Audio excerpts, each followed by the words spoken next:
Okay, so it looks like the stream is starting. Welcome to Faith Vocals. My name is Faith. I'm a Christian who streams games and talks about my perception of culture and current events through the lens of my Christian faith. I've been doing some thinking about how I want to approach what goes on the channel, and one of the things I've been considering now. I'm not hearing. Okay, I am hearing game audio. I haven't heard the music for the game in a long time, but I am getting footsteps as I'm walking around, so that's good. And I've got to figure out where I am as far as my my objectives in the game. But also, I've been thinking about my objectives for this channel. If you've heard any of the other streams that I've done, you've heard plenty of times how I've talked about I wanted to set up the channel so that I could basically express my beliefs, put them out in the world where people could see them. I will want to make a circuit board and batteries. I've got an antenna, so that's good. Then, because I'm aiming at the story side of the game, so I'm going to need that circuit board, and then I'm also going to need a battery. That's in here, I guess. I can make one of those. Do I have enough room for it? Yeah. But the circuit board, that was for the receiver. I'm going to need a couple of those. Let me see. I probably want to hit the water. Just make sure that there's nothing I am missing here. I don't know if I killed the shark at the end of the last... No, there's the shark. Okay, so I'll be fighting the shark for a bit. So let me go ahead and talk for a while before I actually get into the water. Maybe I'll fish for some... Do I not have a fishing pole? I don't have room for a fishing pole right now. Let me check in here. I did not leave a fishing pole in there, but I can probably make one. It'll be fine. I'll get back on topic in a second. If you've watched this channel at all, you know that it is very easy for me to get off track. So maybe I'll talk a bit about my thoughts about what I want to do about that in a bit. Okay, so I am set in a low distraction state, I think. So that should be fine. Been thinking about what I want to do with this channel. The initial goal for the channel was to put my beliefs out into the world where others could find them. And I chose live streaming because then I don't have to edit the videos that I'm putting up on YouTube. But that gives me an opportunity to chat with people, so I am trying to keep an eye on chat, and that's something I've been working on practicing. I thought I can't tell if I caught another tilapia or if I dropped it, but I don't see where I would have dropped it, so I think I'm fine. Gives me the opportunity to chat with people. So one of the things I've been discussing lately is, do I prioritize my beliefs, which is the most important thing to me on the channel, expressing those, or do I prioritize chatting with people? Because that gives me a unique perspective on the beliefs that I want to present. I want to present things that are interesting to you guys to hear. So if you guys comment either in chat or in comments on the recorded videos after I get done with the streams, then I get to know what you guys care about, and we can talk about those things. I'm certainly happy to do that. So I've been trying to think through how I want to handle my beliefs, how I want to handle those conversations. And I recognize that if I'm going to be chatting with people, there's a chance that we may get into conflict. If you believe something different than I believe, maybe we've got personalities that don't quite mesh very well. We may get into difficult conversations. And I would prefer to have conversations that are as reasonable as possible, not clouded by emotions. I think it's going to be impossible to fully avoid those, but I want to do my best to minimize that if possible. Tell you what, let me get something cooking on the grill here, because my hunger will be going down. I've got a shark steak. Those are good food. Up. You asking for trouble, buddy? There we go. I can repair that. I'm going to need to replenish my supply of shark steak in a bit anyway. Okay, and this looks like salt water. I'll drink up a bit. Get this filled up. But I do want to, I don't care to be, I don't care for this to be a drama channel. I would like to have good conversations, and as I've considered the way that I'd like to contribute to those conversations, the directions I'd like to see those conversations go, I think what I'm really interested in on the channel is, 1, what do you believe? 2, where do we agree about our beliefs? And then 3, where do we disagree about our beliefs? And I realize it's a whole lot easier to get to that last one than it is to get to either of the first 2 points. Often in conversations, people jump straight to the where do we disagree. But I think it's more useful to focus on what we agree on, and then work from there to what do we do about the places where we have friction. And part of finding out what do you believe, I also am interested in getting to know, what does it feel like to believe what you believe. And I think that is the core tone that I want to have for this channel. As my audience is still very small and I don't always have folks in chat to talk to, that means that I have to contribute the content for the channel. So I've got to present my beliefs, which is my primary goal here. But I want to do more than that. I've mentioned, at least in the last stream I did 2 weeks ago, if not the stream before then, I want to be an example of a quote-unquote real Christian in front of you guys. And what do I mean by that? Because, like, you see a box of cereal and it says made with 100% real grains or something like that. You start to ask, what are you saying? Are you implying that all of the other cereal boxes are made with fake grains? Okay, good. I can eat now. And I'm going to fight that shark in the daylight, so I'm going to be going to bed in a bit. So I need to be all filled up with food and water before I get going. Okay. And I may as well make sure any fish in my inventory is cooked up also.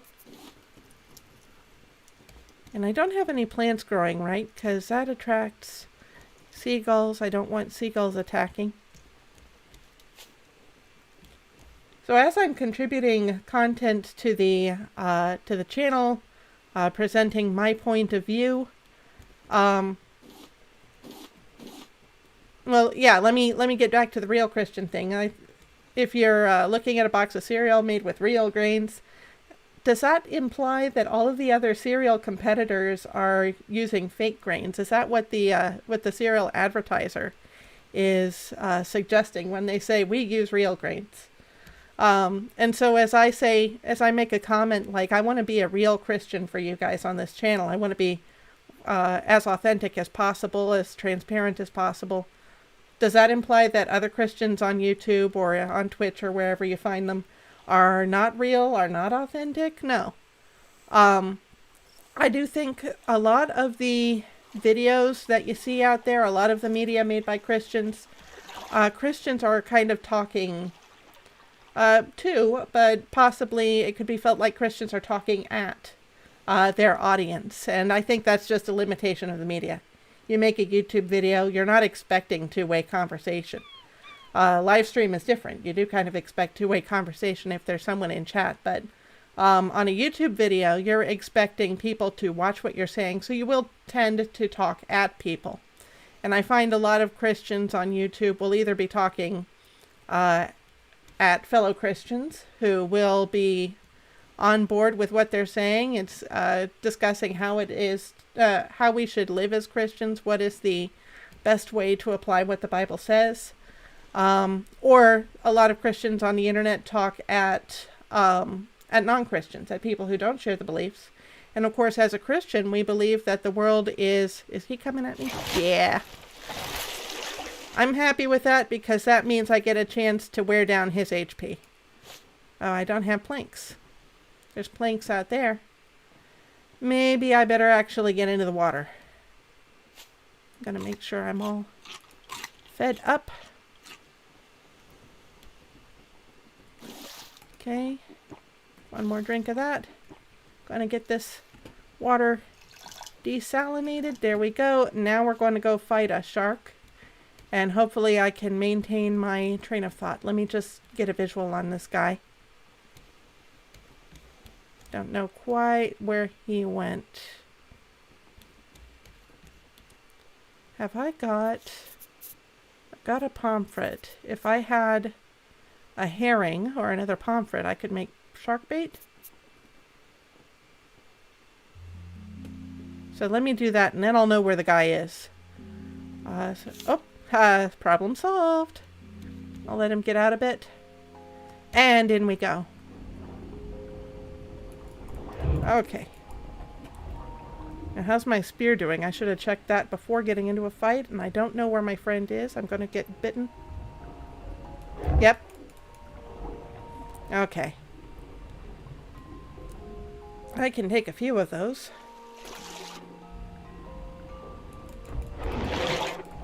Okay. And I'll make sure my air intake is up.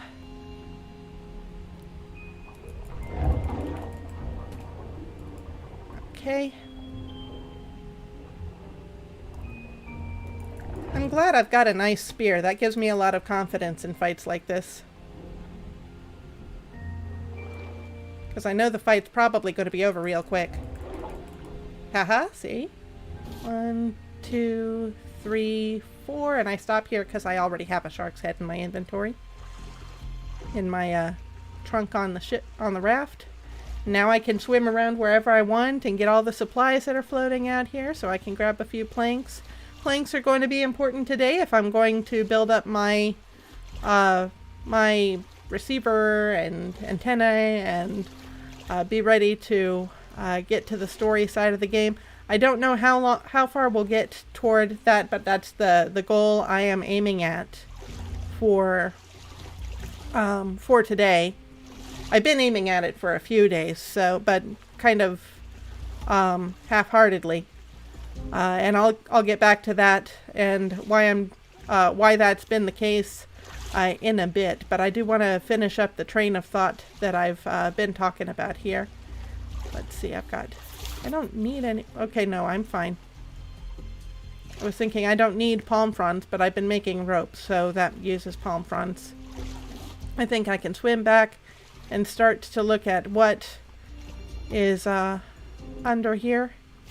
And I'll need copper for my circuit board, so I'll go ahead and top off on that. Maybe metal and scrap, because bolts are always going to be useful. I think bolts... I don't remember if bolts are made of metal or made of scrap, so I'll kind of keep topped up on both.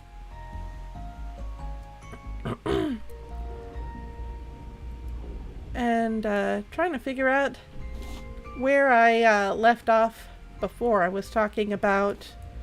So I feel like a lot of the YouTube videos, especially, because YouTube videos tend to be one way, you either have people... Okay, I know where I was.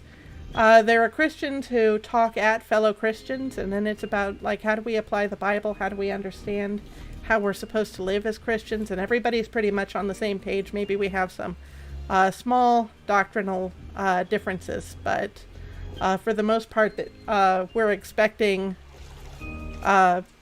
the audience to be on the same page as the YouTube creator. We both are reading the same book, the Bible.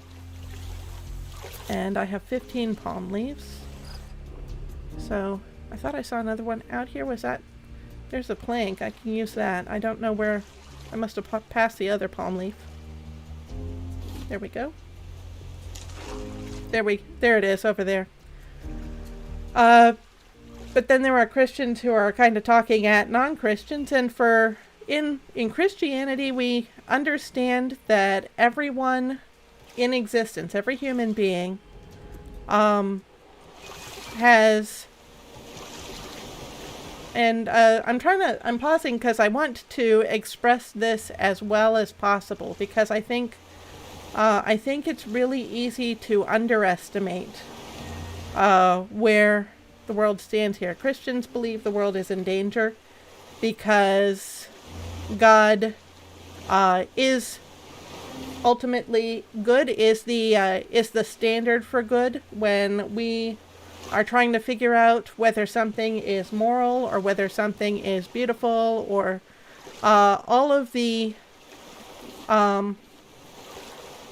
superlatives we look for, I believe, are rooted in God. Excellence. I do believe that God is what we're looking for when we're looking for the best or most moral of anything, most beautiful. I think we're looking for God's qualities there. And so when we do something that is immoral, we are denying the being who is the standard. Not just that he makes up the standard, but that standard is decided based on who he is. And so if we do something that denies that standard, then we're denying the existence of God. And God is the reason for our existence. God created us. So at least on the Christian perspective, I get it if you're not a Christian, if you don't believe we are created beings. I'm just giving you what we believe based on the Bible, and some of the things that I've heard other Christians say as we reason out what it means when Scripture says this. What kind of conclusion do we draw based on what Scripture says? So, and I don't know if this is confusing at all to anybody, but when I talk about the Bible, when I talk about Scripture, those two are synonymous. So we have these books. The title is the Holy Bible, but if we're talking about Scripture, then we're talking about basically the holy text of Christianity. And I am a Protestant Christian, so I'm going to say Protestant evangelical Christian. And the reason I'm getting that specific, there are some Christians, usually more like Catholic Christians, who give... I guess I've got all the scrap I need. What about metal? I've got all the metal I need. I see that. So I can leave those there. I've been over harvesting, so I'll focus on copper. There we go.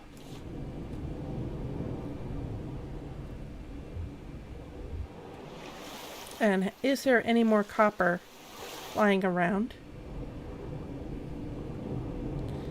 So I get as specific as a Protestant evangelical Christian because Catholics put a lot of stake in traditional writings. So shortly after the New Testament was written, you had Christians like in the first and second centuries, in the time of early Christianity, possibly later than that. I'm not fully familiar with what the Catholics take to be tradition. What? Oh, okay. I guess it was just the anchor surfacing. I thought it was the shark come back. Then I want to close that and see whether the wind will carry us or whether I need to get the sails help here. Looks like the wind is doing its job, so that's good. And let me get some of this copper smelted, or whatever I need for whatever's next. I got space for copper. That's good. Oh, I've got more than enough metal. I could start making material for bolts. I don't have a lot of fish, but I do have a lot of shark steaks. I think I'll be fine.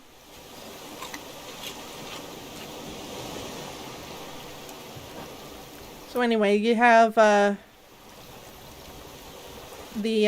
Catholics who will give traditional writings, the writings of early Christians, about as much credence, if I'm not mistaken, as the Bible. And as a Protestant, I don't believe that should be the case. I believe the Bible should be, I need one metal ingot. Okay. So once that copper's done, then I'll put a metal ingot in there. It probably wouldn't hurt for me to have a second smelter, but what I could do is start to build the second floor here. This needs to be repaired.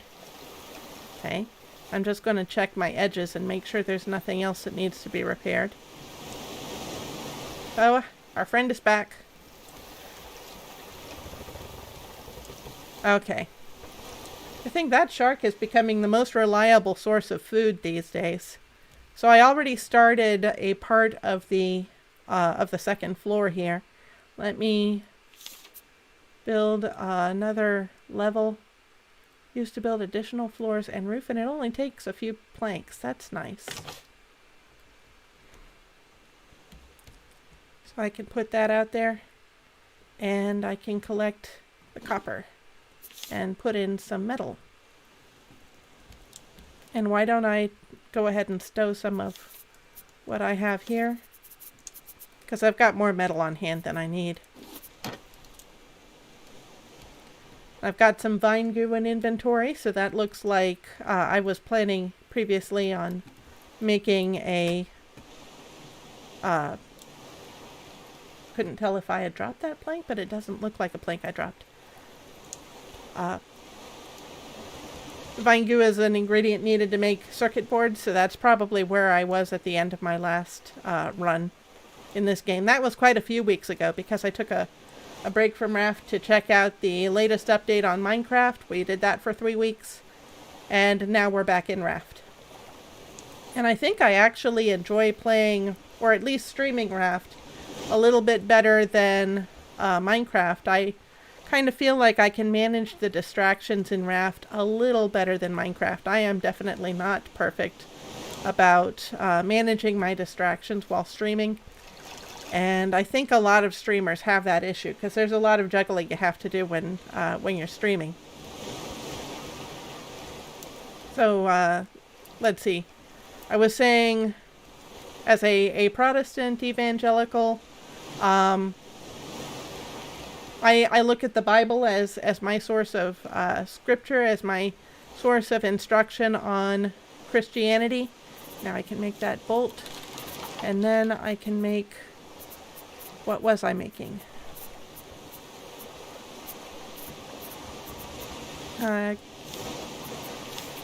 Need the receiver and the antenna. I'm going to need a battery, which I've got enough space for. What about that circuit board? Got plenty for that also. Let me focus on the receiver. Or was it that I was making another... I'm all confused. I think I was making a hook because I saw how low my hook was. So yes, that needs a bolt. Good. And that'll give me space. Yeah, I've got space for another hook. And now I can focus on the rest of this. So now I'll focus on the receiver.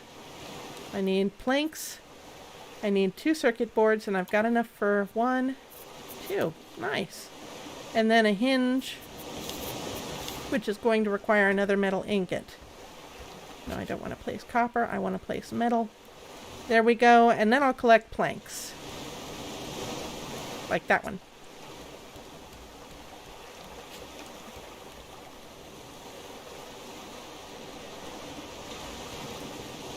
So I contrasted Protestantism with Catholicism. They put a lot more stake in the traditional writings than we tend to. Not to say that there's, not to say that instructions from older Christians, thoughts from older Christians are wrong necessarily. It's just I take the Bible to be something special. The Bible is inspired by God. When the Bible uses the word inspired by in order to talk about itself, it's literally using the Greek words for God breathed. So God spoke the Bible into existence. And since God is the standard of truth, God is not going to mislead. God is not going to lie. And so the Bible I take to be fully true. If there's something I don't understand where the Bible seems to be in contradiction with itself or with reality, then that's because I lack the understanding. It's not because the Bible is wrong. And you can, I think it's fair to say, well, doesn't that kind of hamper your sense of critical thinking? If you're going to assume the Bible's right all the time, how do you check and make sure that you're not mistaken about that? I think that would be a fair question, something fair to discuss. And that's one of the things that I think we can do on this channel, because I hold my beliefs, and I'm going to take my beliefs to be true based on the Bible, unless I'm misunderstanding something. So any error I take to be from my side. And that's with the understanding that God is the standard of truth. So that's where I am. But you're certainly welcome to have your point of view, to believe what you want to. How do I get to the top here? I guess I climb on this, because this raft starts sinking the moment that I climb on it. And I don't know, fish stew recipe. I'm gonna leave that, and there's a shark in the water, so I gotta get out quick. There we go. Okay. So I topped off whatever I already had in inventory, basically. And there's another island. I can aim for that. And we're heading in the opposite direction based on that sail.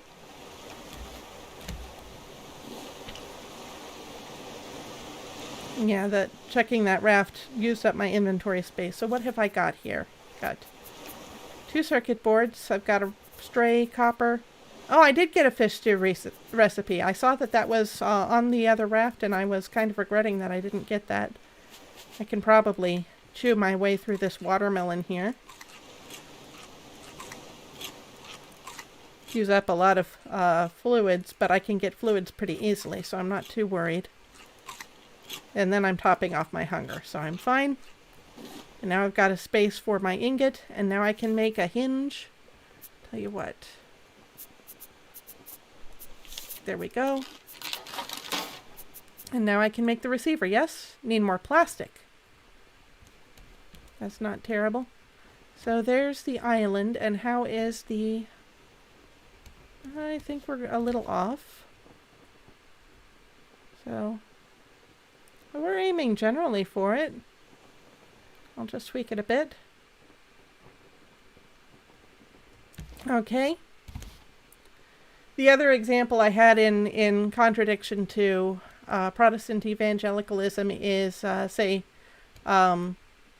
we'd call them cults, like Mormonism. And the way I understand a cult, a lot of people look at like the qualities of a cult, how cults tend to believe. We've seen examples of cults where people kind of appear to be brainwashed to believe a certain thing, and it's all for the benefit of a certain charismatic leader, and winds up being very constraining for the people who are under the control of the cult. But I don't know that that's a great standard for defining what a cult is. It defines it by description. It doesn't actually get to the nature of what a cult is. So the way that I understand a cult is a lot of the time they are based off of a religion. And the one I have in mind is Mormonism. So Mormonism claims to come from the Bible, but they claim that that the Bible we have today is in error. That it does not teach the truth, and that I forget the name of, I think, was it John Smith? I also had the name Brigham Young in mind, but I don't think he was the one who started it. I think he was another big figure in Mormonism. But the founder of Mormonism, they say he got the real scoop on what the Bible actually meant from the angel that spoke to him and gave him his revelation.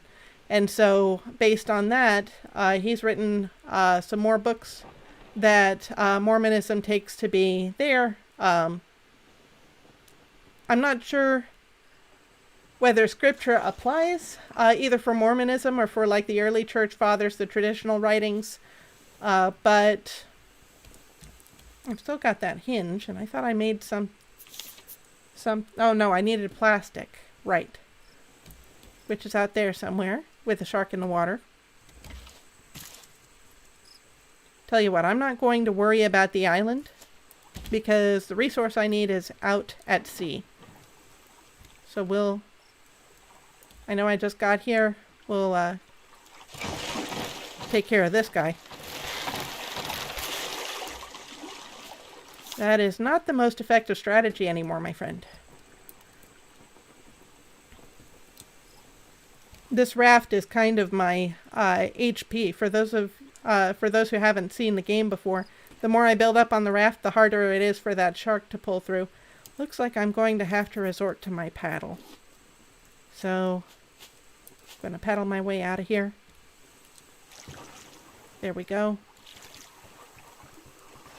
And I hear that shark swimming by again. Usually he doesn't attack this soon after his last attack. Okay. Let me see if I can get this sail to help out a little more. Nope.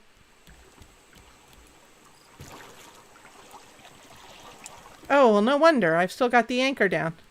That should make things a lot easier. Thank you. Once we are in the currents, we don't need to worry about the sail too much. And then I could use some planks, but what I most need is plastic.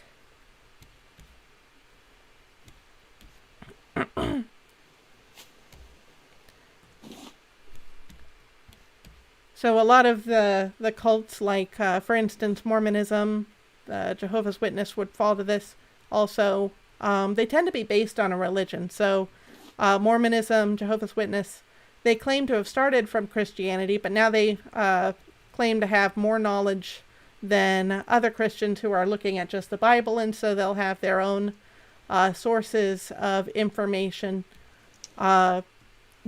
in addition to the Bible also. So when I point out that I am an evangelical Protestant Christian, then I'm saying my source of information about my faith comes straight from the Bible. I'll get that, and then I can pick up these. There we go. And I may as well eat. That watermelon didn't last me very long.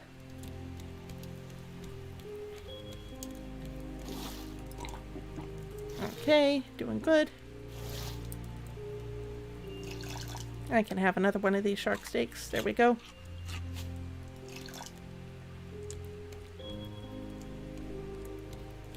So let's see, looking at the Bible, at scripture, I think I was saying that when Christian content creators are talking to Christians, we're basically understanding everyone's on the same page, all reading the same book, the Bible. And so we, let's see, and I was talking about people who talk at non-Christians based on the Bible. We understand the world to be in danger. Everyone has basically rejected the true standard of morality, of truth, of basically everything good. And what I need is to be building my next level. I need to figure out where I want to put the next support beam. So I think I can put a this level extends out here. I want another one to extend out here. So this should be my next support beam spot, I think. I'm going to pick up this this desk. So I'm removing the desk. There we go. And now I can put in another wooden pillar, but I need some nails, which I think come from scrap, which I should have. Yes. Except I don't have inventory space. And I need plastic. Once I have the plastic, I just need one more piece of that. Then I will have inventory space to get that nail that I created. I think that makes 3 nails for me. There we go. Now I can make the battery. And that gives me space for the nail. Okay, this game is so complicated.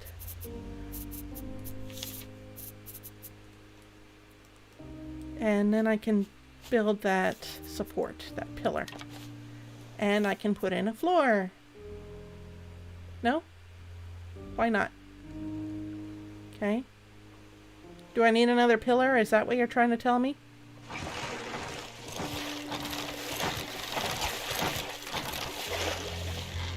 And we'll repair this.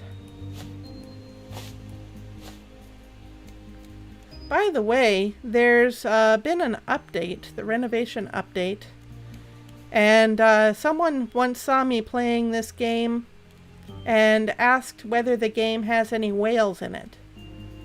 And I said as of yet it had not, but they could always make an update and add whales. And then this renovation update came out, and in the trailer, which I assume reflects gameplay, they showed off that they had a whale. So I'm kind of curious how or when we're going to see those. So far I've only seen the shark. I think they've also got dolphins based on the gameplay trailer, so I don't know what to expect. Got another shark steak, and apparently I have eaten up all my space for shark steaks. Where can I put this desk? There, that should be fine. I'll get the shark steak. And if I eat it, I'll have more inventory space. So I can pick this up. And then I can make a pillar and everything will be fine. Okay. No? We don't like the pillar there? Why not? What's wrong with the pillar there? Okay. Wooden roof, wooden pillar. I don't see why I can't put a floor on that space there. Or why I can't put a pillar here. Because I don't have enough nails. Never mind.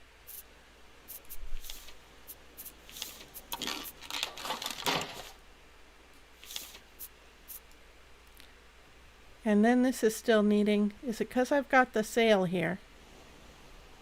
I am so confused. We'll set this down. We'll remove the sail.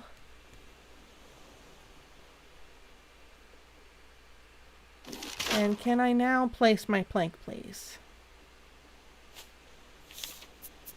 My floor. There we go. Except, no. I have called this game a juggling simulator in the past, and I stand by that assessment. I could probably put up a ladder.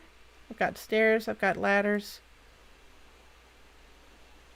But this ladder doesn't want to go anywhere. Why not? Because I don't have enough planks. No problem. That'll be easily solved.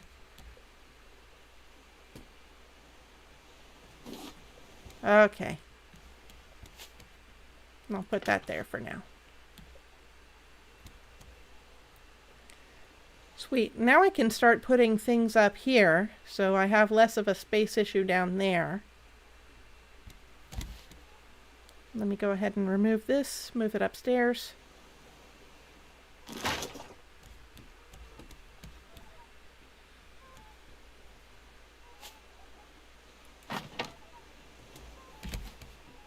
So anyway, I think what I was saying, when Christians are kind of talking, creating content to non-Christians, we're aware based on scripture, based on the Bible, that humanity is basically in danger, according to what the Bible says, because we have committed what the Bible calls sin, and that is what it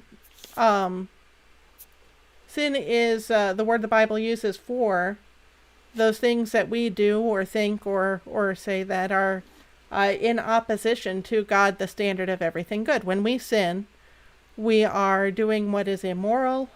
We are doing what we know to be wrong. And so we're denying a standard of morality. And that standard of morality is God. We're basically saying, no, God doesn't exist.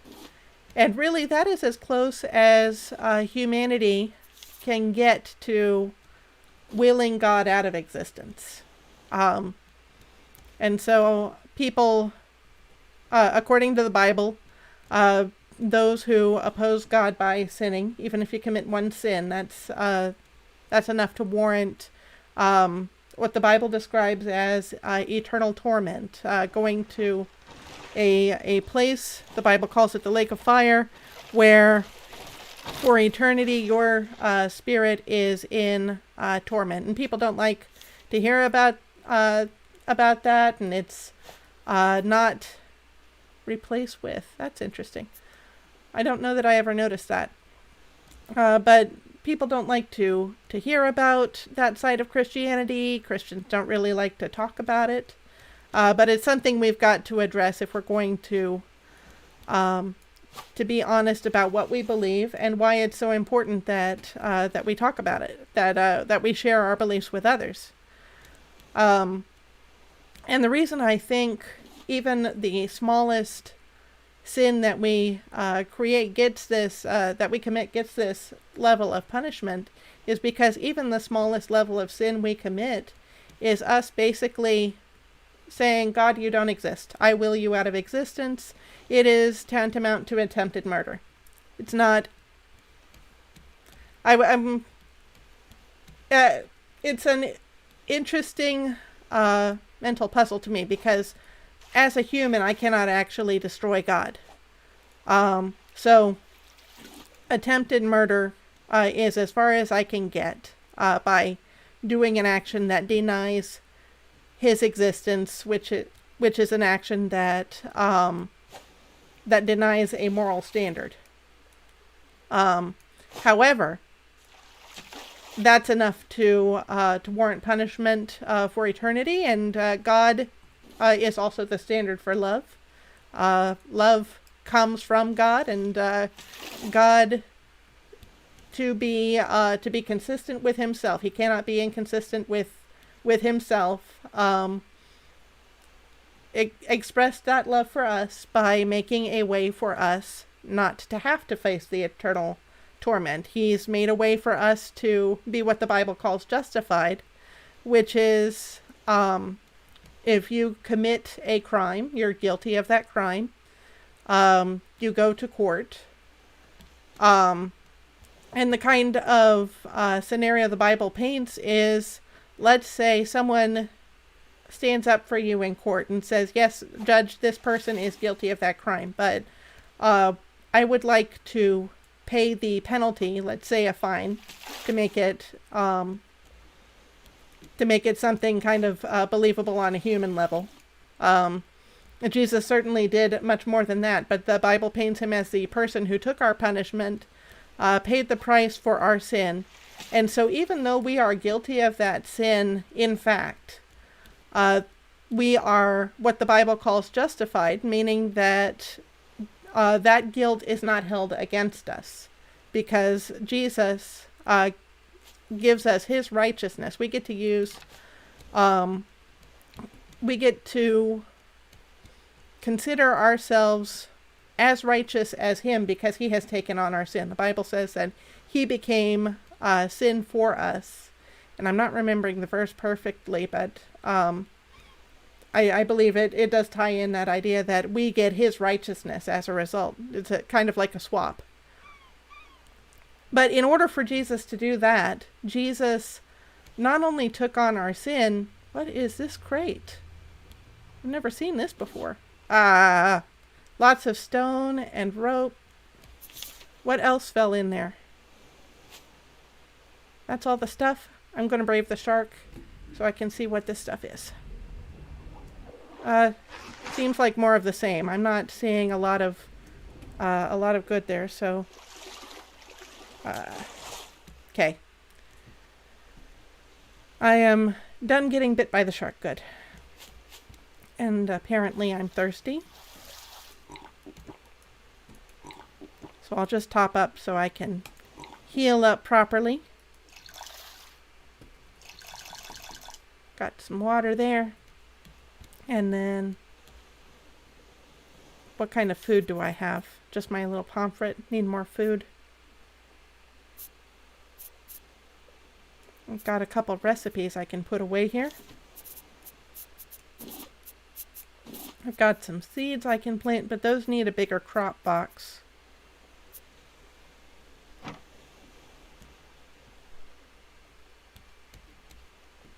Aha! Okay. So the next time I see an island, I think I'll head in that direction. And then I can work on fishing for shark again. And I won't go to bed, because when you go to bed, your health and thirst go down way bunches. So not going to do that.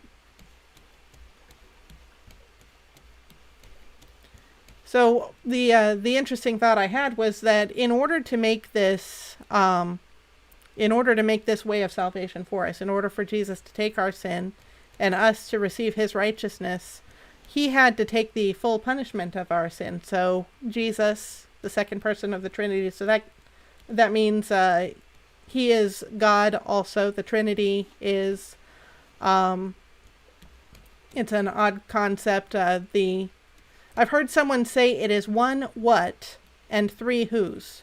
So we say that it is three persons in one entity, one God. But people get it mixed up when they think of, well, it's one person who has three different jobs, and he kind of fills those roles at three different times. No, that's not it. People say, well, it's three different beings who all have the title of God. No, that's not what the Bible teaches. The Bible teaches there's just one God. So as a human who is a unity, who is one person in one entity, I don't have a good grasp of what a Trinity actually is, but I can say what the Bible teaches it is not. And it is not a person with three jobs. It is not three different gods. The Trinity, according to the Bible, is three separate persons, one God. And Jesus makes statements like, I and my Father are one. So he's talking about God the Father, that's one part of the Trinity. He's God the Son, there's the second part of the Trinity. And then there's God the Holy Spirit, which is the third part of the Trinity. So Jesus, being God, is infinite. And our punishment for trying to destroy the infinite God is an infinite punishment, eternal torment for eternity. Which is, I was redundant. So in order to pay the price for our sin, in order to pay that punishment, Jesus took on an infinite price. Let's see, did I ever get that receiver? I don't think so. I still need plastic. Roger that. There's some plastic. And if I can use up one of these hooks, well, got a palm frond instead. If I can use up one of these hooks, then I can have more room for good stuff. There's another piece of plastic. That'll give me what I need. See, stingray! I've never seen a stingray before. What is that thing? Is it hostile? I don't think I want to get in the water and explore with it, but that's cool. Where are we? Why have I not seen a stingray in this since starting the stream? What's that thing doing?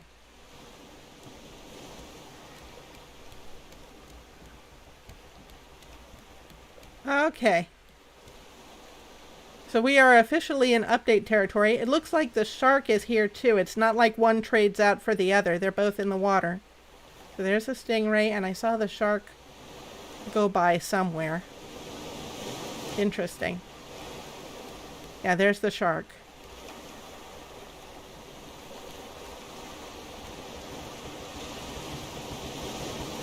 So let's see, I've got enough for the receiver now. Crafting that. Got a lot of space in my inventory now. And what else would I have wanted to use that space for? And now that it's daylight, can I see any islands? None of them are appearing just yet. Let me see if I can set... I don't know. Don't know if I want to set up the receiver yet. I can maybe make another pillar.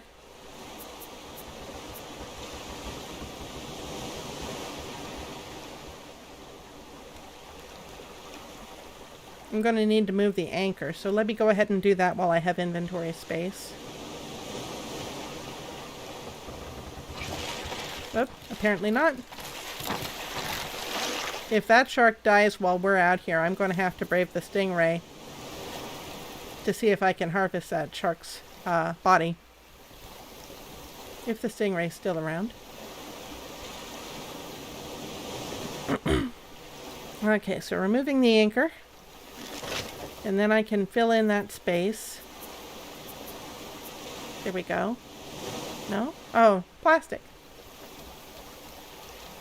Those base spaces need plastic, and I can break a hook while I'm at it, maybe.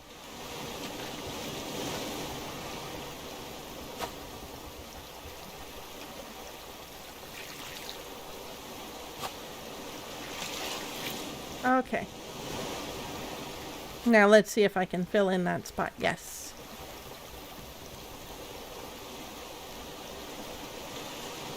And then a pillar, but I'm going to need nails. Nails, nails. Got them. And it's counting 26 pieces of scrap because I've got it in 2 spaces. Okay. I wasn't aware that it could do math. Gonna try that again. Okay, that does work this time. Interesting. But this won't stick out there because I see no good reason because. I guess each pillar only gets to hold 1 plank, maybe? And I'm hungry, apparently. Well, let's get this pomfret on the grill. And then I'll try to fish for something more while I'm waiting for that to cook up. And there's the stingray. I can't get the stingray, right? Hopefully the stingray isn't there to loot my fishing hook.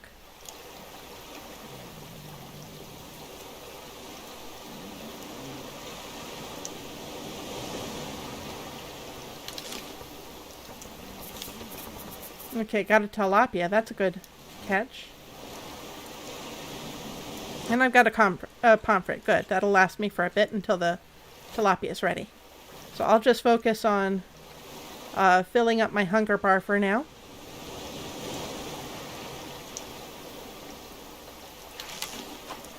I was thinking earlier, I've noticed a lot of streamers will tend to have a time where they are focusing on chatting before their stream starts, and then after they've chatted for a while they'll get into the game, and I'm seeing the wisdom of this because it's clear that I've been on one topic and kind of scattered and divided as the game keeps demanding my attention. That's a raft, that's not an island. Let's see, I've got another tilapia here. I'd rather cook those than pomfrets because the pomfrets could be used for shark bait if necessary. So the game is constantly demanding my attention off of whatever it is I'm talking about. And herring is shark bait, so that's fine. So I can see the value of reserving the beginning of the stream for chatting or talking about specific topics. Again, the importance of this stream, I think, for me is... Oh, I don't have room for that cooked tilapia. But I can't find room until I get the grill cleared. What if... No, I don't have room for rope. I was thinking, what if I made some shark bait? That would take 2 spaces and make it 1 space, but... Nope. Plan A. Now I can pick these up. Now I can eat them. Okay, and I think we'll be set, because that salmon's going to fill me plenty once I get it all cooked up. And we need another pillar. But I don't have the resources. I can make more nails. And get a plank, get a plank, get a plank. Whoop! Nearly fell in. Fell in. Okay. I can prop up that pillar. And I'll need more wood for flooring. Oh. I need to make a bow and arrows. Okay, he's still alive. Yeah, I can't do that. I'm not exactly thrilled about the idea of getting into the water with a strange animal. So the only dilemma I have about joining all those streamers who are setting aside the things they want to talk about and then making a reserve section for the games is I don't always have a plan for what I want to talk about. I have recently come up with the idea to talk about passages of the Bible, kind of go from Genesis through Revelation. I don't know if I would be exhaustive on my way through there, but just kind of give my opinion of what the Bible says, and then I get to do both of what I'm talking about. So let me get back on the topic that I'm on, and then I'll transition to that if I have time today, or I might delay that again until next stream. But what I was... oh, there's so many planks. Woohoo! I got 3 at once. And more inventory space. Okay. Got... I was so close. It's like the game knows I want planks or something. Okay. And I'm seeing more out that way. But I don't want the plastic bottle. I could use the plastic bottle.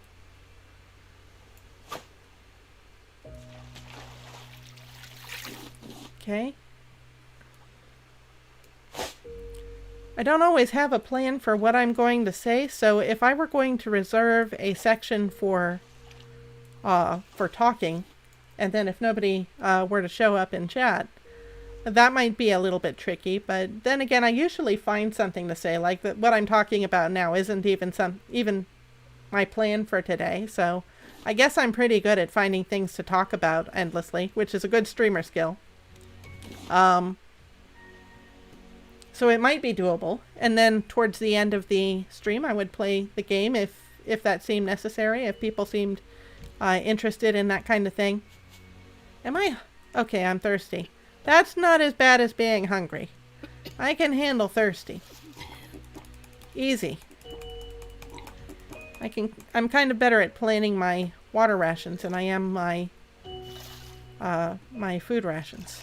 Which, speaking of food rations, I have that salmon, which is not even cooking. There we go. This is why I need planks, because they're constantly getting used up by my grill. And repairing the raft. Not to mention building the floors. So planks are a prime resource in this game.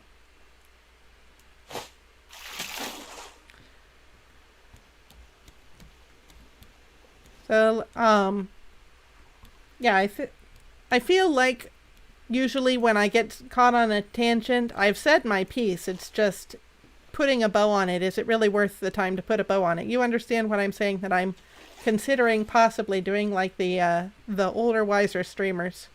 Older, technically. So, there are streamers who are older in streaming who are teenagers, 20-somethings, so younger than me. So the older, wiser streamers seem to know what they're doing. And what they're doing is having separate sections. And what I'm talking about, I care about enough. I would like to have it be cohesive and understandable. So maybe that's a strat. But what I was talking about, what I initially care about discussing. So in Christianity, we have this, I was talking about something had kind of struck my funny bone. I was saying that as a human, it's impossible for me to delete God, basically. So the furthest I get along that course is attempted murder by kind of shaking my fist at God and saying, I don't believe you're the standard of morality. I'm going to act like you don't exist. And that is enough to warrant... Oops, it looks like he's causing trouble. Oh, he's target... Whoop. Let's see if that stingray is still around and if that stingray winds up being trouble. And it looks like I'm dropping what I'm harvesting here. Okay, so yeah, I'm not getting any of that shark meat. I don't see the stingray. So if the stingray is a rare critter, then it's probably beneficial.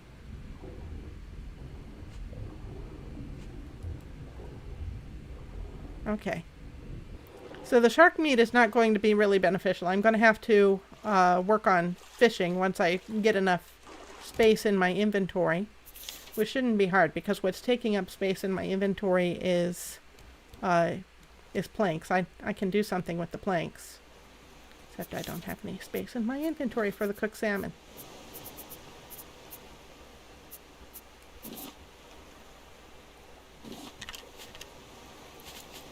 Okay, all fixed.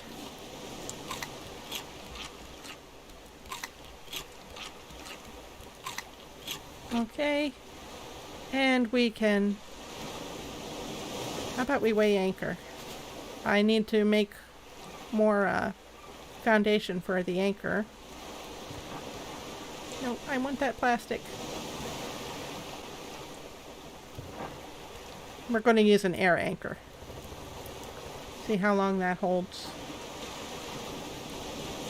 And I can swim around and get all the goods I need because there's no shark in the water.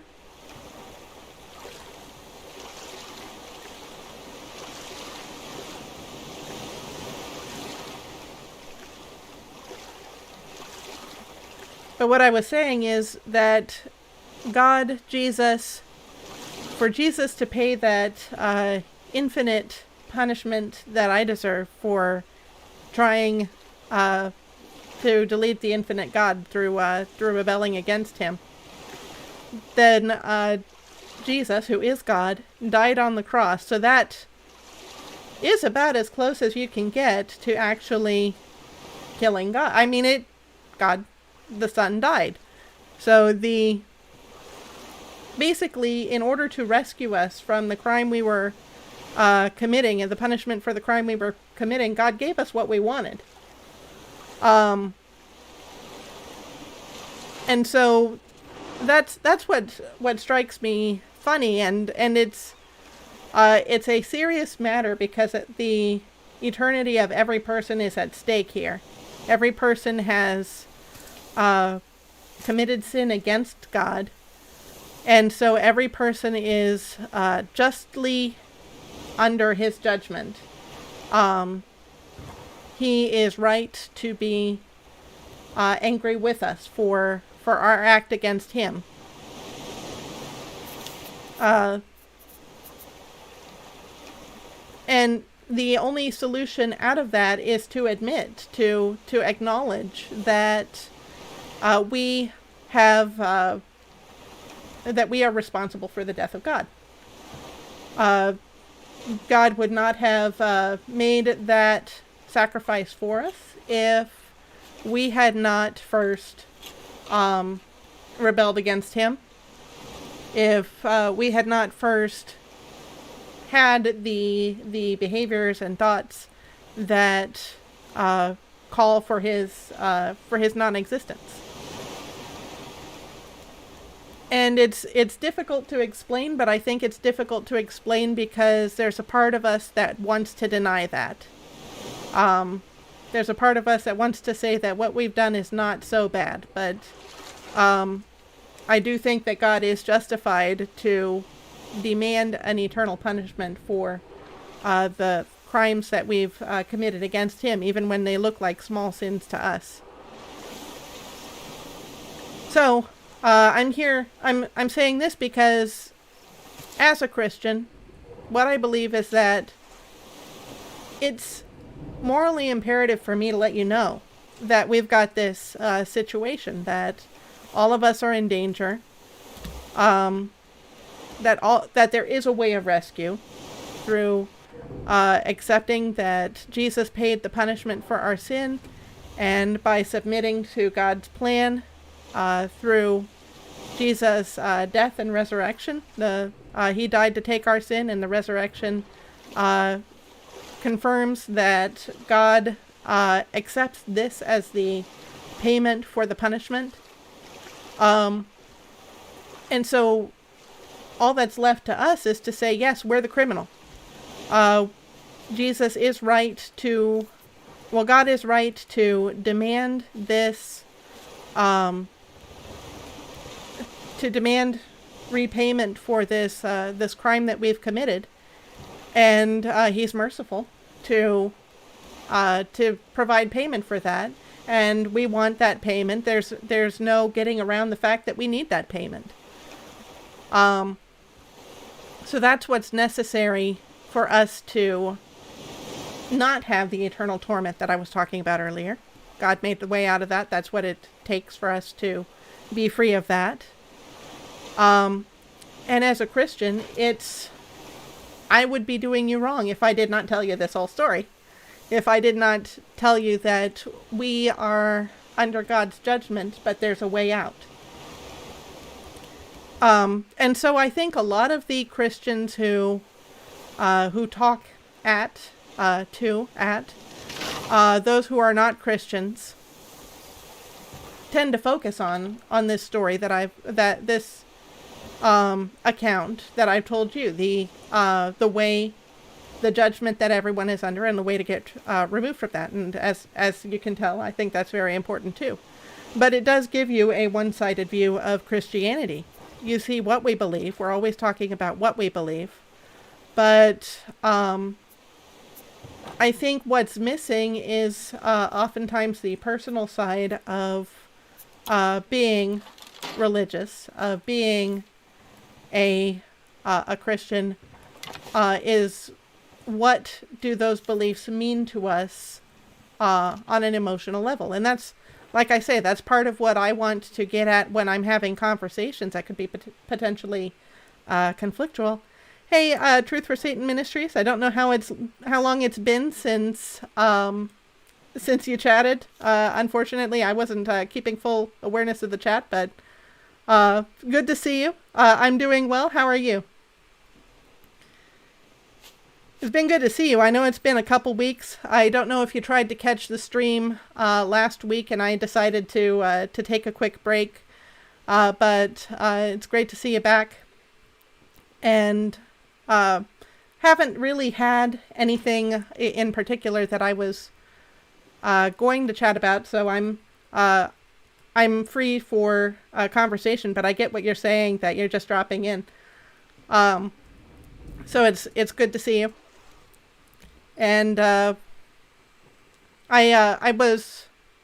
did have some more questions for you. What I was kind of talking about is how, one, I'm interested in what people believe, but also I'm interested in what those beliefs mean to them, and what it's like to personally live out those beliefs. I get it if you don't have time for questions today, since you're saying you're just dropping in, but it's nice to see you and know that possibly in the future we might be able to have that discussion. So good to have you around.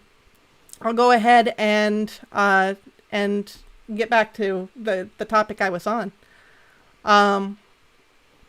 Where if I'm looking at other content creators on religion, on Christianity especially, I was saying I see some content creators seem to be talking to Christians about how to live as Christians. Would you be open to making... Oh, would love to have you as a guest on our live stream. Would you be open to making an appearance? I'll have to think about it because that would be a new experience for me. It's not something that I've considered yet. So give me some time to warm up to the idea and to decide whether I'm open to that or not. Certainly it's something that I want to think through. It's an interesting idea. I think part of why I want to be cautious here is I don't know what to expect. So if you could help me to understand what the atmosphere on the live stream is, then that might help me a bit. There's a lot like regarding Satanism, that kind of thing, that I don't know what to expect. So it's kind of one. I'm at home here where it's kind of my environment. I can be comfortable, but and then kind of warm up to where you are. But I would have to know a bit more, so I'd appreciate more information.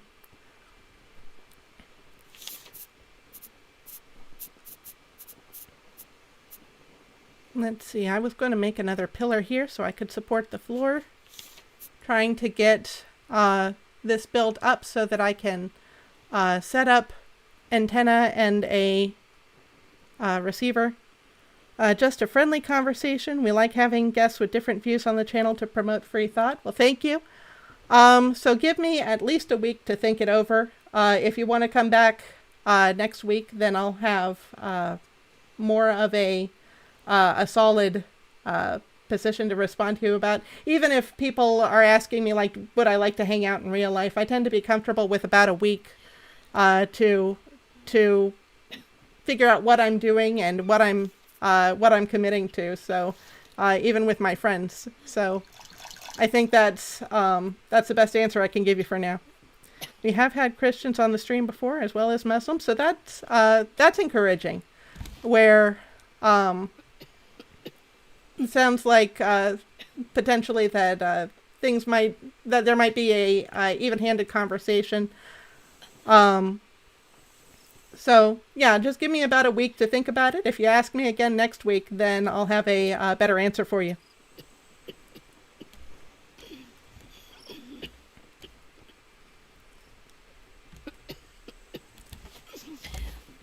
So I was saying, I feel like a lot of the content created by Christians is either to Christians or when it's to non-Christians, I feel like you get a lot of the what we believe.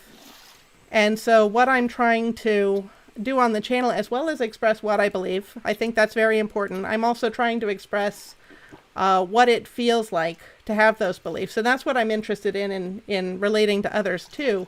What does it feel like for others to have the beliefs they do? What does it feel like for you to have the beliefs that you do?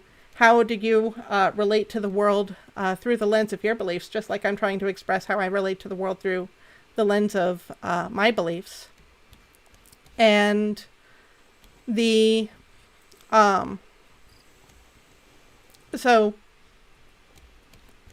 and then also part of what I want to look at as I interact with people of different beliefs is where we agree about our beliefs and where we would disagree about our beliefs.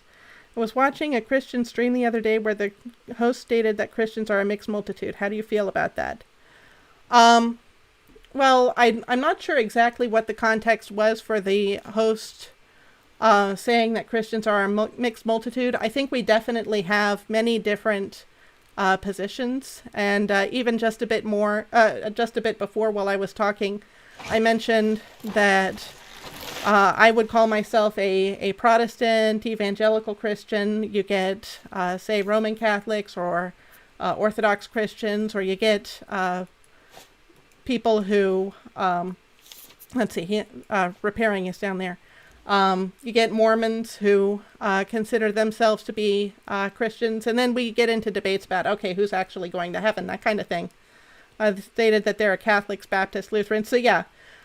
And a lot of the reason for those different denominations or groups is where we get down to certain doctrines in the Bible. What we believe about certain doctrines may be different, and those doctrines may or may not be more important than other doctrines in the Bible. For instance, I think us Protestant Christians have a lot more in common with maybe Lutherans than we do with Catholics.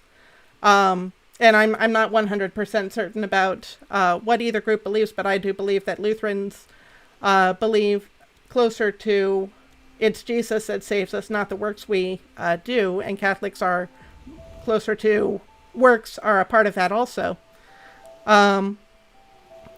So there are some beliefs where we disagree, but it's not that we're not going to heaven because we disagree. It's just that maybe we don't enjoy the same worship. For instance, I believe the Lutherans believe in baptizing infants, if I'm not mistaken. And for me, as a Protestant Baptist, I would say, because Lutherans I think count as Protestants too.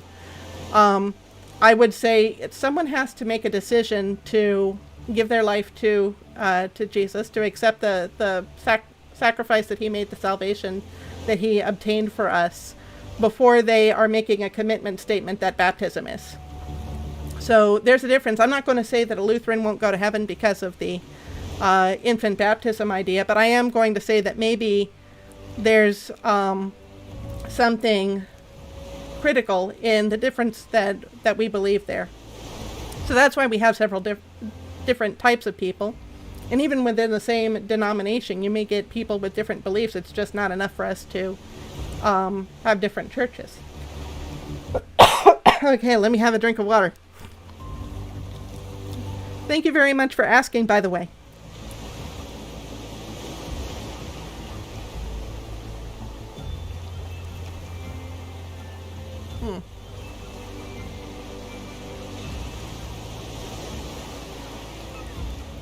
So basically, the whole point that I've been coming toward on this stream, and I'm not quite sure how long I've been streaming, probably about an hour, was to come around to the point that, one, I'm interested in what people believe, but also I'm interested in, yeah,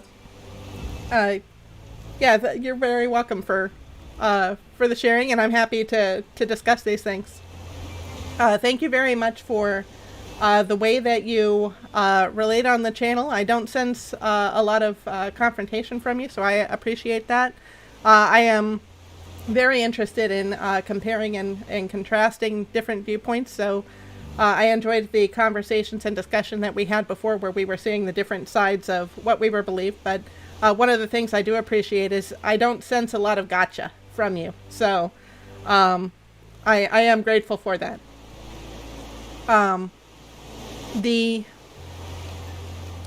So anyway, I've been spending the last hour basically saying that in addition to what people believe, I'm interested in why people, what people feel, what the emotional impact of those beliefs are, how that affects how people see the world around us.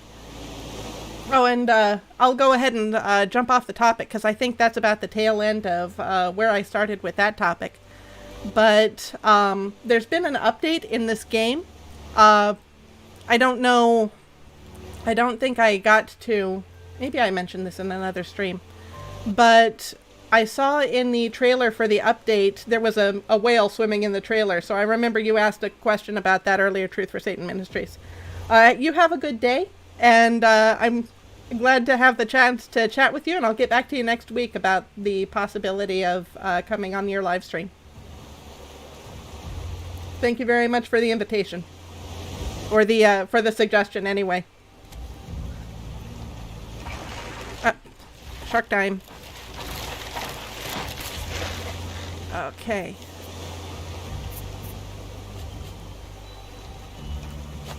And I'll grab some fish.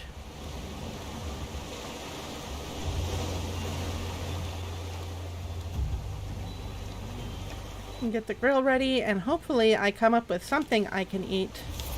Oh good, a mackerel, that's good enough, if I don't drop it. Let me get that on the grill real quick.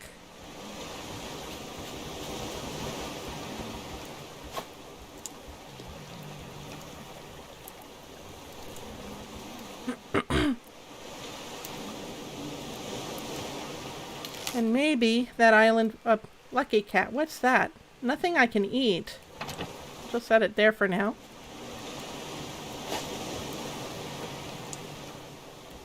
Maybe I can get that... I can't get to the island while I'm fishing.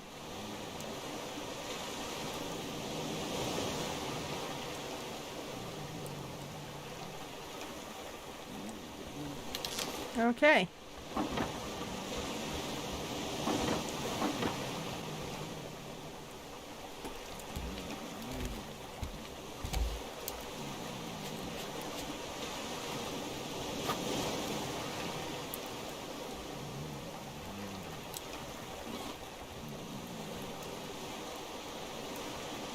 I'm going to finish that so that I can have some fish. There we go. Now I'm free to fish without worrying about what I'm going to eat. Looks like a tiny island. Come on. There we go. Got some tilapia.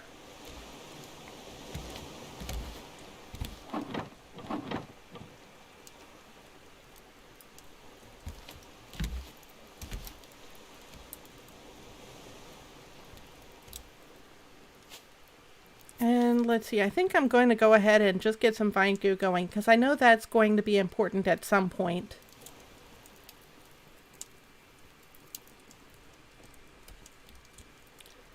So one of the thoughts I was having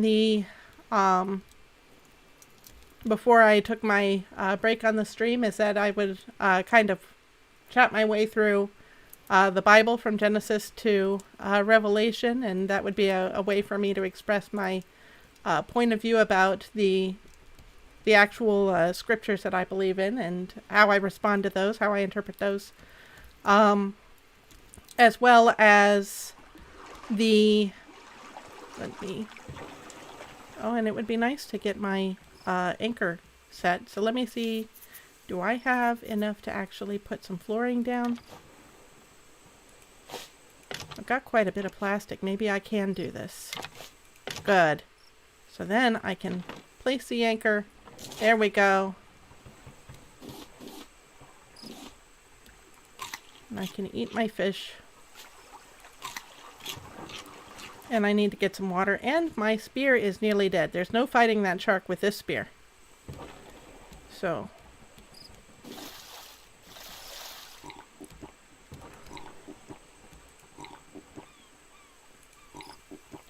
So I figured I'd go ahead and have, there we go. I figured I'd go ahead and start with the first few verses of the Bible in Genesis. And I think these verses are really one of the major points of, I think it's interesting how the Bible is written where it makes an assumption. In the beginning, God created the heavens and the earth. That's the first verse. So naturally, with a statement like that, a lot of people are going to take issue with a statement of that. If you don't already buy into Christianity, by the time you open the Bible, you're going to have to get over that Bible verse before you get any farther in understanding or agreeing with our faith. And sorry, I got my brain traveled on a different train of thought. It was going back over what I'd been thinking a little bit before.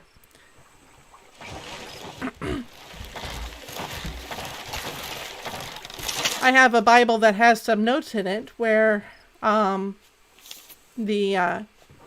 someone has gone through and basically given his opinion on the scripture, someone by the name of Henry Morris. And if you know that name, you know that he is a staunch, what's called a young earth creationist. So believing that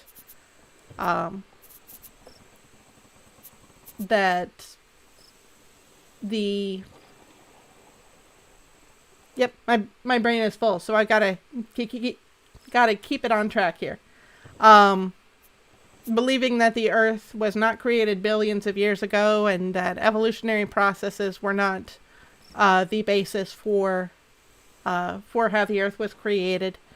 He believes the Earth was more recent, like 6,000 to 10,000 years ago, that it was created.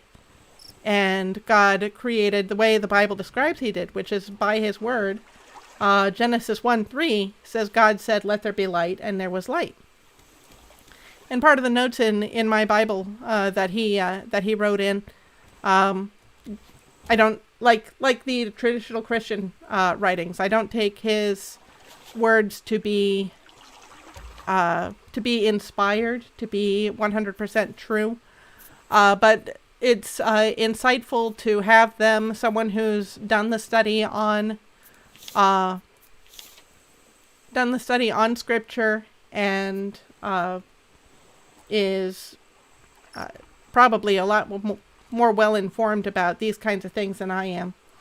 It's good to be able to see his perspective there next to the Bible verses that I've got, just kind of to have as a reference to compare with the verses. I can look at what he says and go, does this make sense to me? Does that seem right? Does he seem to be understanding the Bible the way that I would? And then if that I disagree with his interpretation, then okay, is it because as the Bible says, God the Holy Spirit has indwelled me to help me to understand the Bible, that I am disagreeing with him? Am I right? Or is he speaking from a place of more experience? And so maybe I should give some credence to what he's saying. So I think it's a good point he makes that Genesis 1:1, in the beginning, God created the heavens and the earth. If you accept that verse, you can basically accept everything else that the Bible says. If you don't accept that verse, you're going to have a hard time with everything else the Bible says. And when that verse was written, it was written not as an argument for God's existence, it was the assumption of God's existence. Which makes sense if in early humanity, the way that the Bible describes, we came from a place of knowing God. Adam and Eve had a personal relationship with God, according to the Bible. God would walk around in the garden and communicate with them, and it seems like a situation we'd be familiar with having with our friends, that kind of thing. I can get some watermelon, and that'll help me with the food supplies for a bit. I probably ought to fight the shark at some point, too, because food, I've got space for it.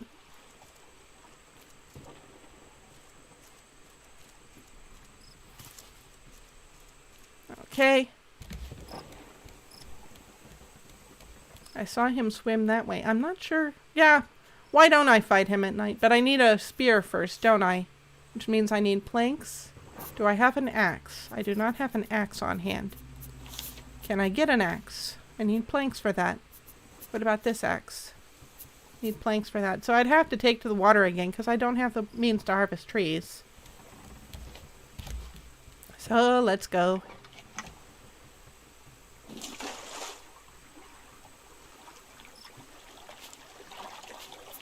Boy, if he attacked me, I wouldn't even be able to defend myself. What is this thing? Is there any information about this lucky cat? Does it help me at all?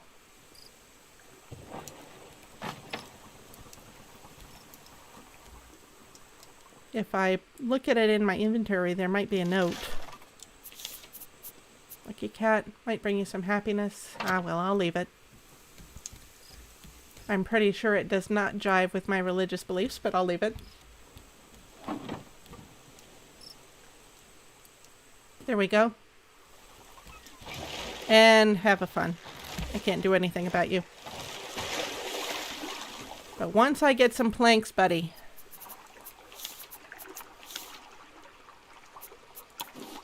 I need 2 more metal ingots, too. I've used up my last plank to feed that fire.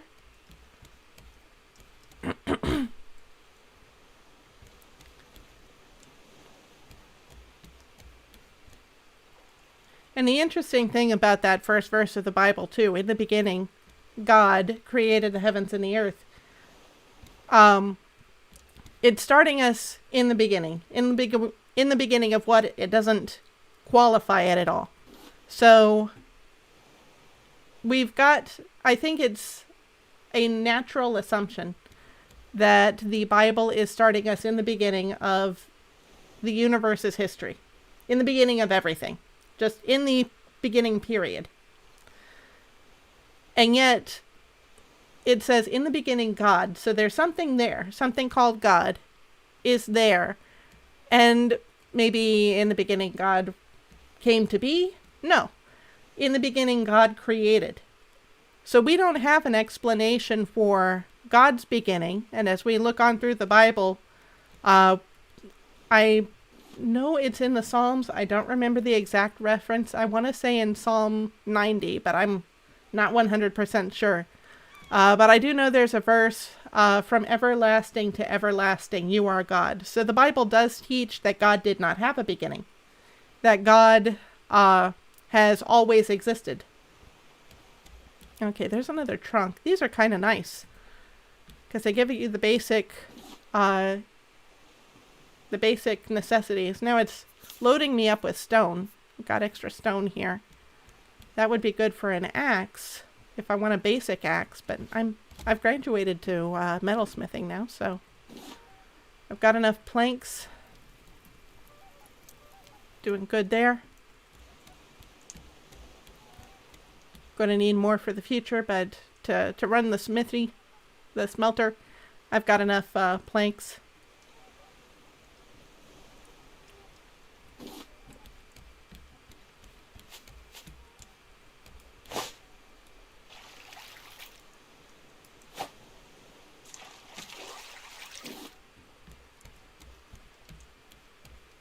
And let's see, Genesis 1:1, no explanation of God's beginning, because as we find out later in the Bible teaches God had no beginning, God always was.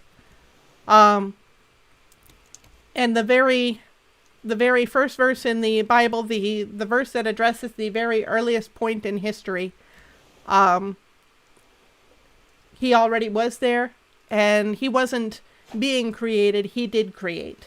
And that's where our biblical history starts. So I think that's significant because of the assumption it makes. Because even say with the evolutionary theory, we're still trying to figure out how we explain where everything came from. We say that I think with quantum theory now, and I'm no expert on this. I am far less an expert on this than all the other things I am not an expert on. So there may well be people who are more knowledgeable than me who are able to disprove what I say on this subject and demonstrate my ignorance. And the thought that crosses my mind, as I say, I want to be a real Christian. I want to be authentic and transparent. I'll go ahead and put this out there. One of the reasons that I hesitate to get on a live stream like Truth for Satan Ministries live stream, like I say, this live stream is kind of home for me. It's kind of safe ground for me. I do expect that as I exist on the internet, I will cease to have a safe place for my beliefs. I know that there are trolls out there who cause trouble for other streamers who are inoffensive. So since what I believe is offensive to many, I certainly don't expect to be free of those trolls, and I realize it gets pretty nasty out there. So that's why I do my best to be non-confrontational, to kind of say, what do you believe? Oh, I believe something different. That's okay. We can still have the conversation. I'm so slow because I'm so hungry. Let me get, let's see, I need this. And I need this. There we go.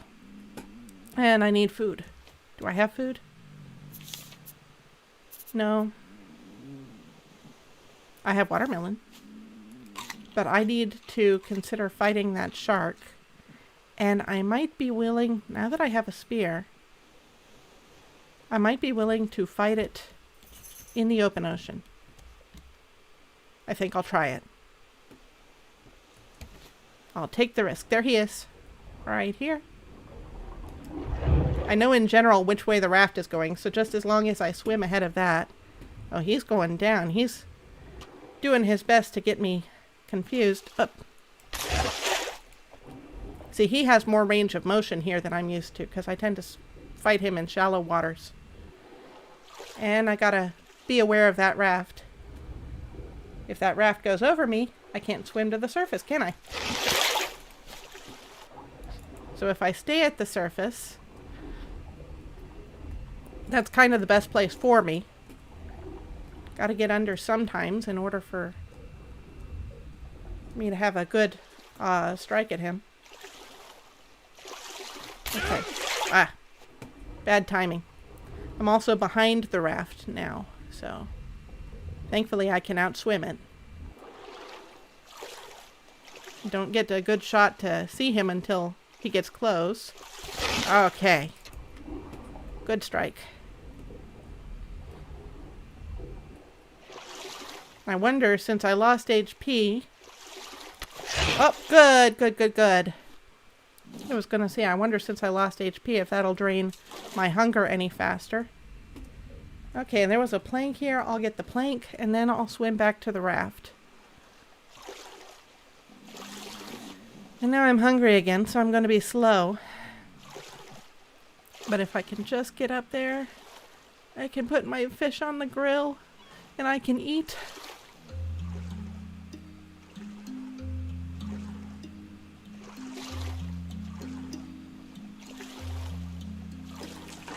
So anyway, part of the reason I need time to think over an invitation like the one that Truth for Satan Ministries gave, and he's been around the channel for a while, if you can't tell. Obviously, I was talking as if I had history with him, and that's because he's been around for a while, so he's demonstrated an ability to communicate considerately.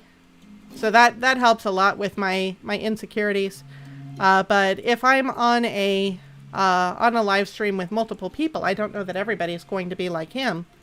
When I'm on their home turf, are they going to behave any differently than he behaves when he's on my home turf? That kind of thing. So that's part of the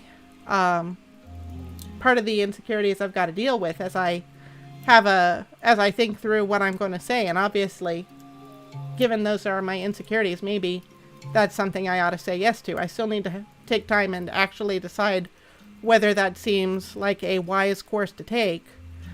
Given that there are just so many unknown variables for me.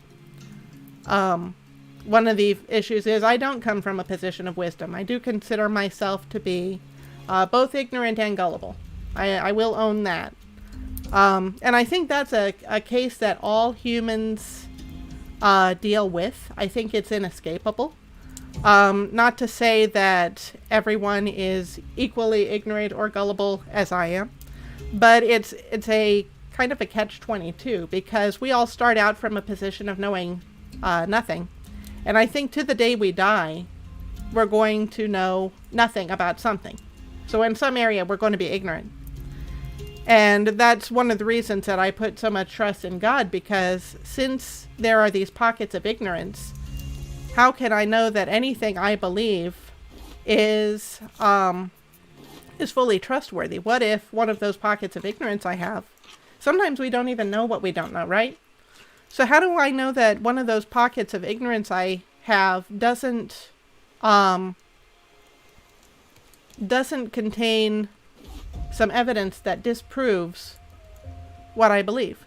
You know what? I haven't seen any. Have I seen any barrels? Have you seen any barrels as I've been streaming? Because I've been seeing the crates. There's not a barrel to be seen.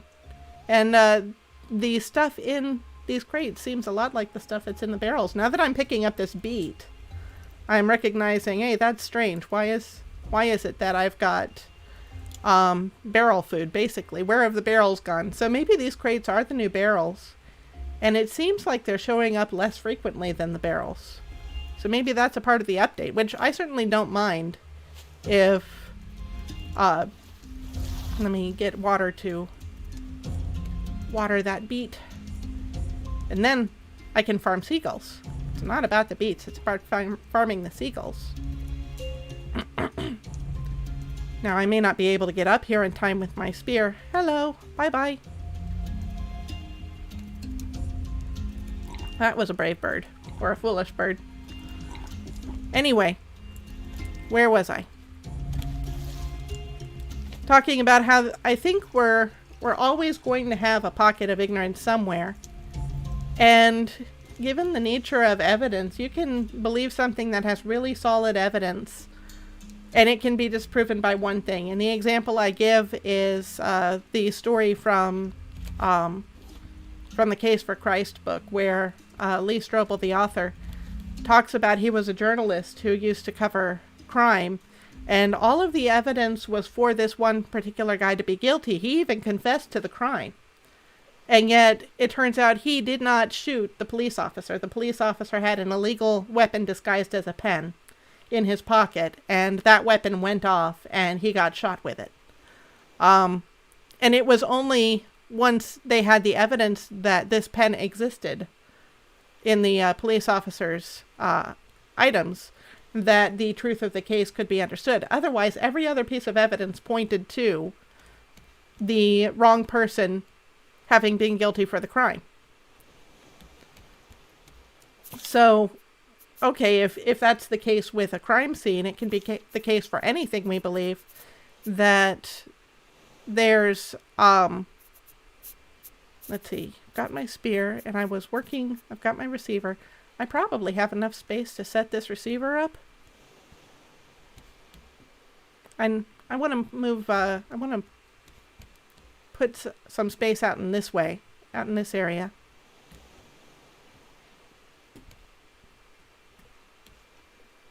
That means moving a lot of stuff, and right now I am low on inventory, but I can fix that. It's a toss-up, because if you keep food in your inventory, then you can rest assured that you have something to eat, but then you don't have the space for other necessary things. So, like I say, juggling simulator. I'll just top off my water. Can I pick this up now? It's probably going to dump out all the fresh water. Okay. I'll move this over here. Yeah, I dumped it all out, so I can fill that up again.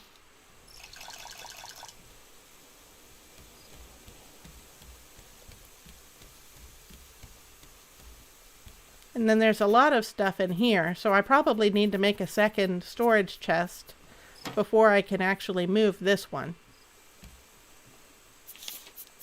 What are my options? That's it. And then a hinge which needs a metal ingot. Okay. So I'm close to that island. I am super close to that island. I may as well dock. Okay, good. And then set my metal ingot aside.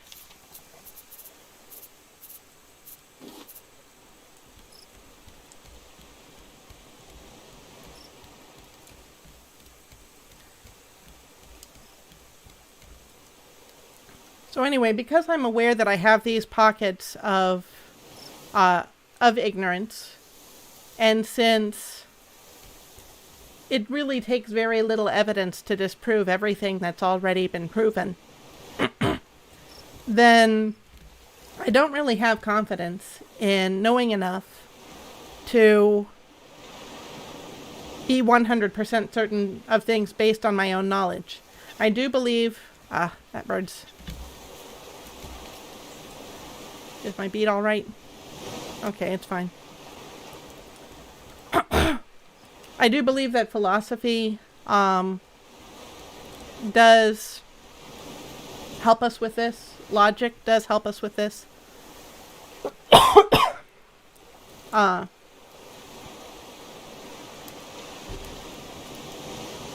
There's formal logic and informal logic. And informal logic is kind of the basis for the evidence that we use in the court system, where you have these things that pile up and make what you believe more certain. But you can never get to 100% certainty. So I believe human knowledge is mostly informal logic, where we see all of these things that come together and bring us to a place of uncertainty. And then I'll put my storage up here. There's not a lot of space though. So if I were to put a pillar here and then put some flooring above it, would I have space for that storage container? Yes. I'll put it here. And then I can start transferring goods.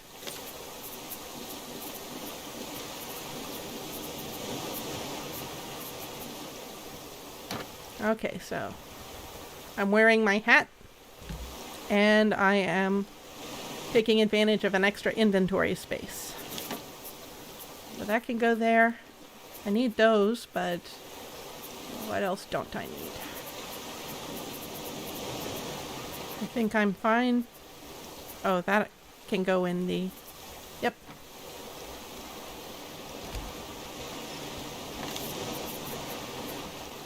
Nope, that's not what I want. I want these. There we go. Oh, that's the receiver. I must have pressed the button to get ready to plant that, but I'm not quite ready yet. Once I get this piece of flooring in, I think I can put the receiver in the middle there. But I can pick up this. Maybe I can pick up this.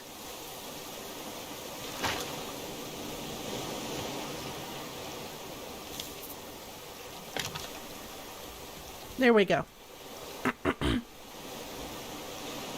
So there, I was saying most of human knowledge is informal logic, which is going to lead you to a position of uncertainty. Probability. So things might be more probably true based on informal logic because you gather all sorts of evidence. And I do have a battery which goes in this box. So I got my battery. But I need these antennae. I only have one antenna. And the antenna goes in a raised place like this level here. So maybe I could extend this plank out towards this corner and then I'll have room for the antenna. I'm going to want to put the sail up here too eventually.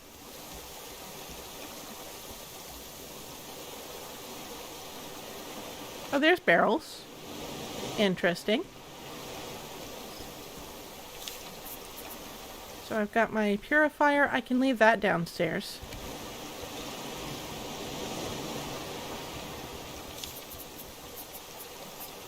Not that I'll ever use this, but hey, it's good in a pinch.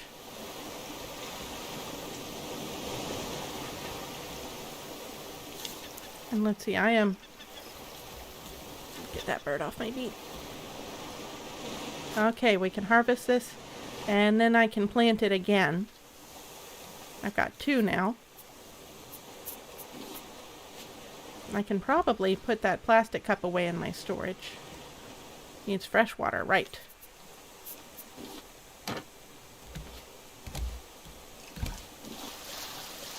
Got fresh water.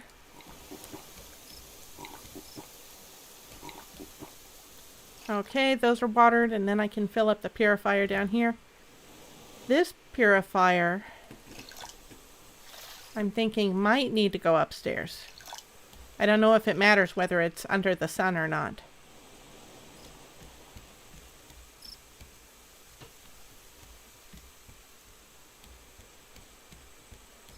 I'm going to need more planks, which are easier to find out at sea. In fact, I need planks quick. I can fight the shark. Where'd you go? Why can't I see you? Maybe he swam around the corner of the island? There's a plank out there. I could get it. I'm just not confident of where our friend is. There he is. Gotcha. And then I'll get the plank while I'm at it. I can't see him again. I'm sure he knows where I am. There he is. Okay.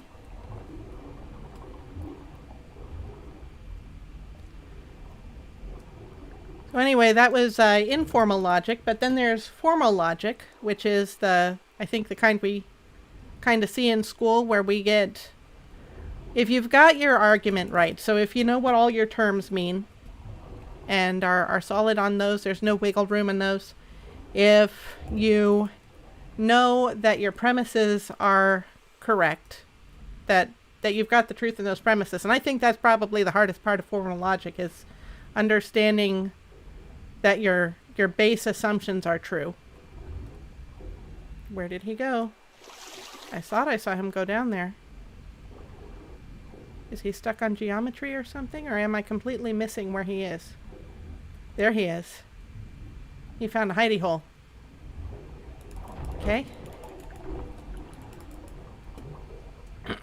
But if you've got your terms solidly defined, if you know that the beliefs you're starting with are true, and if you know that the argument you're making, that picture of the shark inside is a bit creepy. Seeing the shark's mouth from behind. If you know that your argument is sound, I think that's the word that you use for it. Either sound or valid. I forget which one of those applies to the structure of the argument. But if your argument is structured in a way that leads to correct logic, then in formal logic, what you're going to come up with is 100% truth. If your premises are 100% true, if you know exactly what you're talking about, that is in having the terms be well defined, if you have if your argument is structured just right, then you know that whatever you come up with in formal logic is 100% true. And the issue with formal logic is the question of why this works so well. I do believe that if we all evolved from animals, and if the first priority of our existence is survival, if everything that we are, I don't really need seaweed, right? I've got too much seaweed. I'm just gathering it at random to have something to do. I need planks, that's good. And I probably need plastic. Yeah, I need plastic. So, if everything is aimed at improving our survival, not at arriving at the truth, if we evolved in order to survive, not necessarily to arrive at the truth, why would we expect that our thoughts would arrive at the truth? For one thing, I believe based on evolution, the best we can expect is that our thoughts are a set of chemical reactions or nervous firings that are not guaranteed to have any rhyme or reason behind them. At their base, you can say, well, they've been honed over history to improve survival. Okay, so then we have the issue of, does truth improve survival? And I think we have. I've been watching some videos about psychology from a psychiatrist, so he cares very much about mental health, and he talks about the depression that people suffer and the anxiety that people deal with, and he'll point out that the reason that we have this depression and anxiety and the sense of self that winds up being self-destructive is there's good reasons for the beliefs we have. we're learning from our environment, and what we learn makes us behave in ways that wind up being self-destructive, because it's actually to protect us from maybe past experiences that were negative. We've come from a negative environment. In some cases, he talks to a lot of people who had bad family situations as kids. And so I don't think that's to blame for all of human suffering is external causes, bad family, or I think even if you do have a bad upbringing, you're responsible for your behavior.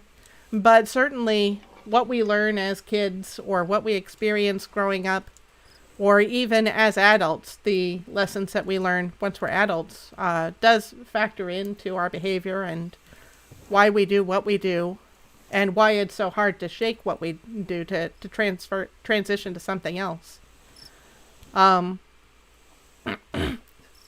So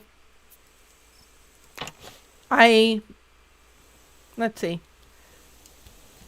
Trying to work out the line that I was getting from the formal logic to here. I think where I was going is we recognize sometimes our beliefs, what we believe to be true, the logic that we've come from, and our brains actually working in a reasonable way is not a great survival thing. There's lots of suicide out there. And maybe YouTube will gig me for me even mentioning that word on the platform. But that comes from people having these beliefs that are based on looking at the world and based on the evidence they have. The world looks like a miserable place to live in, or they look like miserable people to be living in it. And so the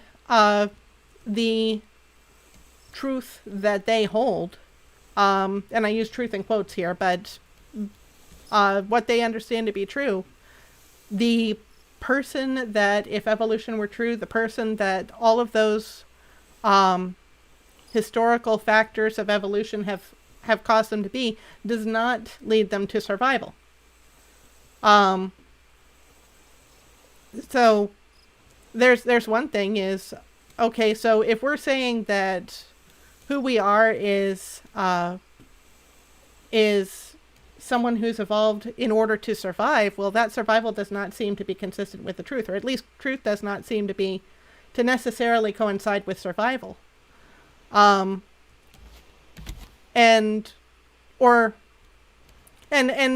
of course, as a Christian, believing that God is the standard of truth, God says that he wants us to survive. And I base that, for instance, on Jesus saying that he came that we might have life and that we might have it more abundantly. So not only survive, but thrive. And he also called himself the way, the truth, and the life.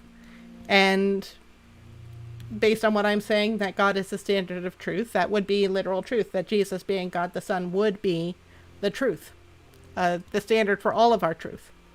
There's a saying among Christian apologists that all truth is God's truth, and I do think that that's accurate. So I would look at someone who says life is not worth living, and I would say you don't have all of the truth yet. But where they are on the assumption of evolution is where evolution has brought them to, and that is neither a place of survival. I think evolution is inherently a depressing belief system. I think because it teaches us that we're nothing more than accidents, that we have no purpose, that anything we do is going to be meaningless. Oh, I got another lucky cat. I don't think I need another lucky cat. I'll probably throw that away. So that's probably out of the update, because this is a renovation update. So it's to help you decorate your raft in all sorts of different ways. Is the shark back? Did I see a shark shape in here? I don't know. I could have been that wake. And I need more planks to build on here. Got it.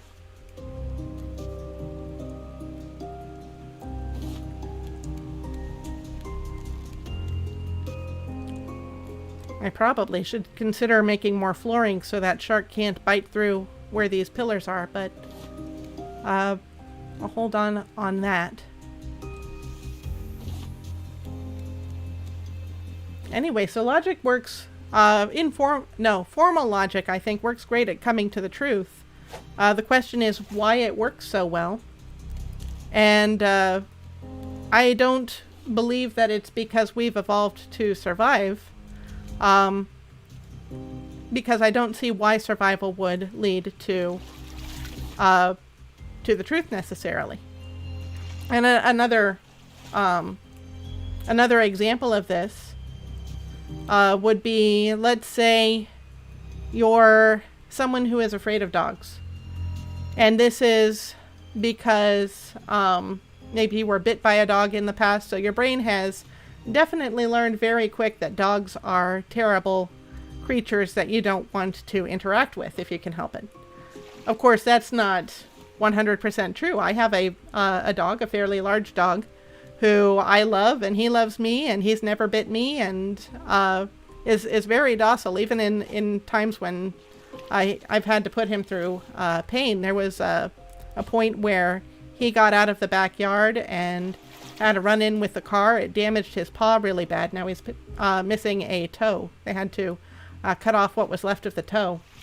And during the recovery time, I had to keep that bandage around his paw clean, which is very difficult when he needs to go outside. We had to wrap it with plastic, and it was a painful process for him to get his paw wrapped by me.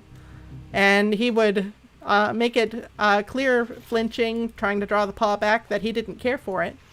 That is a big island. What is that? I want to go see this. That's got to be from the update. Because I think I've seen islands possibly that big in the story mode, but I don't think we've gotten to the story yet because I haven't gotten all of the antennas set up. That is huge. We may stay around here for a bit.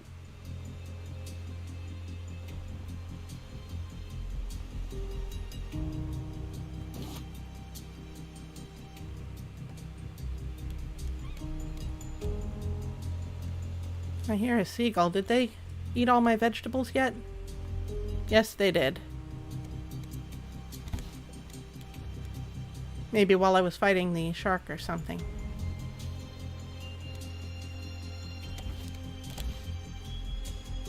And I may as well put something else in here. Let's see, for another antenna, I'm going to need another circuit board, so I can work on some more copper.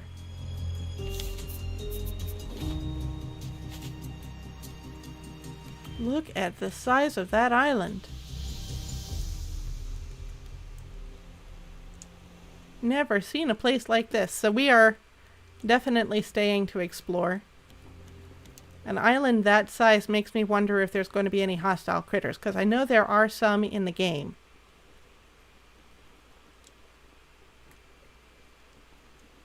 I just don't know if they show up when you haven't determined to navigate to the island, because up until this point my understanding was you're going to hit pretty much small islands until you get that receiver set up, and then it's going to tell you which direction to go to get to a larger island. Large landmass ahoy!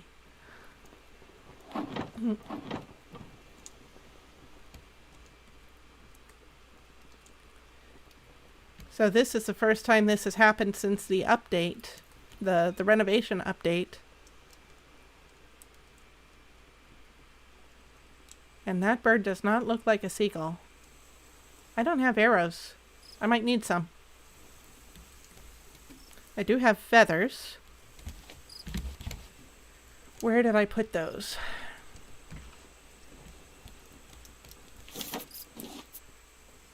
And then how? Got my copper. Let me go ahead and put another one in there.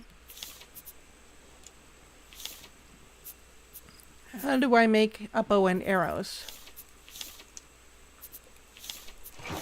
Ah. Gotcha.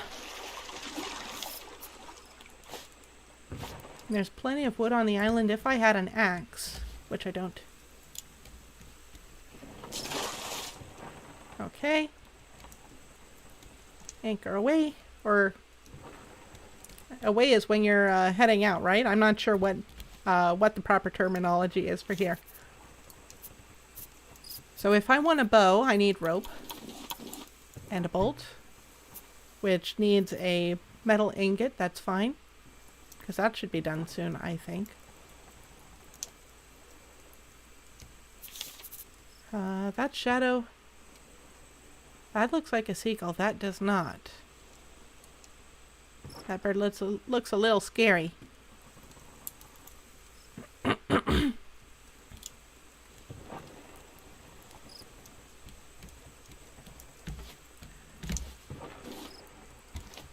So with the example with the man and the dog, let's take this to a hypothetical evolutionary example where you have, say, a band of monkeys or something, and they encounter a canine, a dog. The idea would be, let's run away from this dog. This dog is not going to be friendly. Now, they don't know 100% what the dog is going to do. Maybe it's not hungry that day. Maybe it's fine. Maybe it's friendly. They could use it to help the monkey band. Obviously, probably not. Probably it would be survival. Probably survival value would say stay away from the dog. So we can see that decision benefits survival value, but now you extrapolate that into the future. You have a person who might be unreasonably afraid of dogs because dogs are not all vicious, that kind of thing. Obviously, early on in any wild situation, a dog is probably not going to be your friend unless you can convince it can get food without attacking you. So this is a different kind of tree than I'm used to. I wonder what kind of tree this is. I've been in this game before. I've been around trees that you can't chop down. I'm wondering if this is one of those. I'm going to need an axe to prove that. And I needed a bolt anyway, I think, right? So we're getting that metal ore together. Yeah, I needed a bolt for the bow. I can make arrows, but I need an ingot for those too. So we'll be here a while, crafting ingots, probably looking for metal here. I only see one big bird there.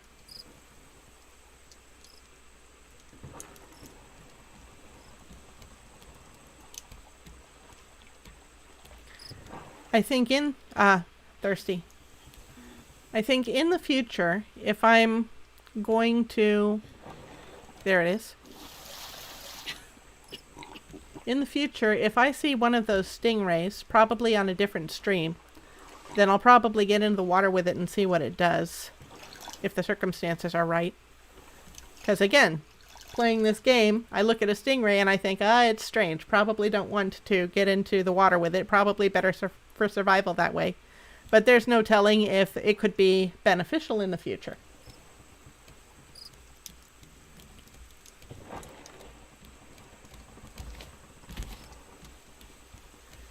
So that's, and I'm sure there are people who could go through this discussion a lot better than I'm doing now. But that's one of the things that I think through when I'm thinking about what I know and what I can know and what I can be certain of. Most of my knowledge, I would say, I'm uncertain of. It's probabilistic. It's based on informal logic. Well, so far, what I know hasn't been proven wrong yet. And let me go ahead and eat my catfish, because I'm getting pretty close to hungry. There we go.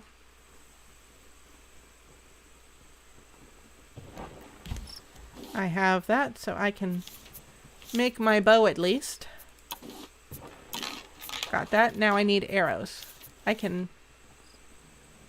In order to get arrows, it looks like I need an axe.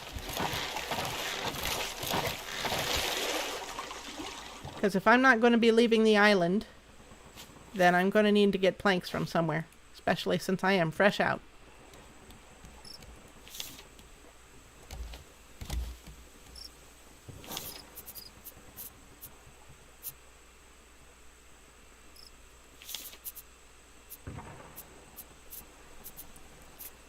So I would need an axe. Let me go ahead and put another ingot in there. Need some rope. Got it. Need 8 planks. I'm going to have to go swimming at least. Looks like I've got a shark to fight. I don't have a great spear, but that requires more planks. If I can get 3 ingots together, then I'll have enough to make a better spear once I get into the water.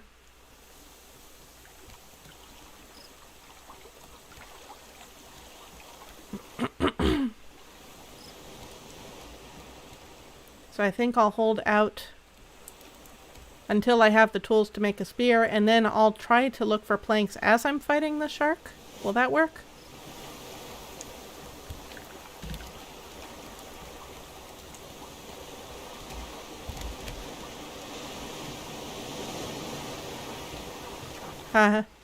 You pushing your luck already? No? You're just trolling me? Okay.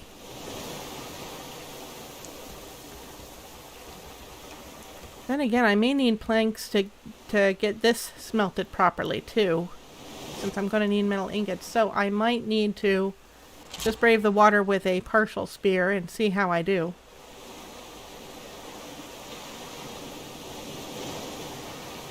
I'm at least close to the planks over here.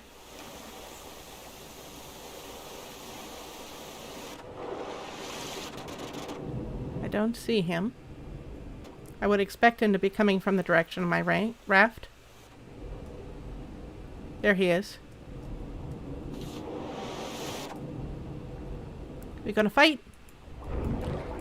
He's already taken some damage. He has that scar over his eye, so maybe I can beat him with this spear.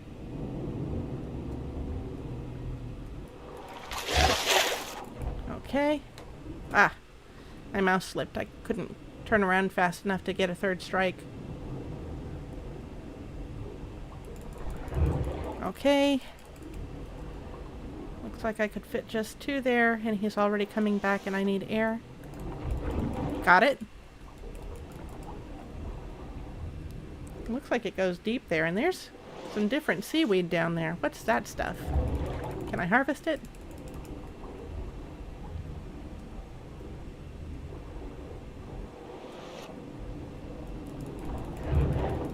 Okay, good. I can eat. Am I dropping food again? Let me see my... I've got plenty of space. Why did it stop picking it up? Okay. Now we're set. That seaweed looks interesting. Gonna want to check that out later. I can pick up planks. There's gonna be lots to harvest around here. This more of that seaweed? Nothing to harvest here from what I can tell.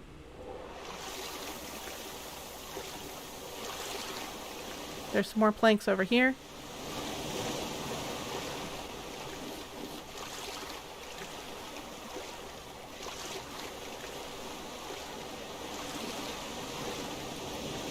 So anyway, to get back to where I started, talking about my ignorance and gullibility. So there is I think a place where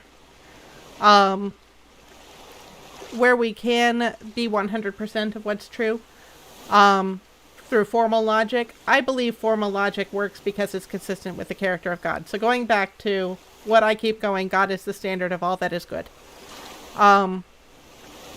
Because I think it's true that logic exists outside of us. It works regardless of whether or not there are humans around to figure it out. But it is a property of a sentient mind. So if humans are not the sentient mind that determines how logic works, it suggests there should be another sentient mind, probably a omniscient sentient mind, that's going to be the basis for formal logic.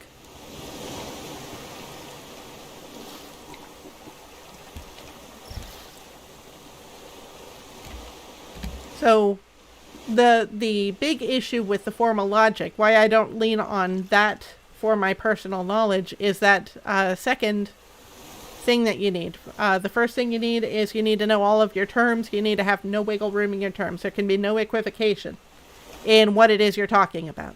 Because if you can change the subject, then you can come up with all sorts of ideas that can't be true for the subject you started on, even if they apply to the subject you've wandered off to.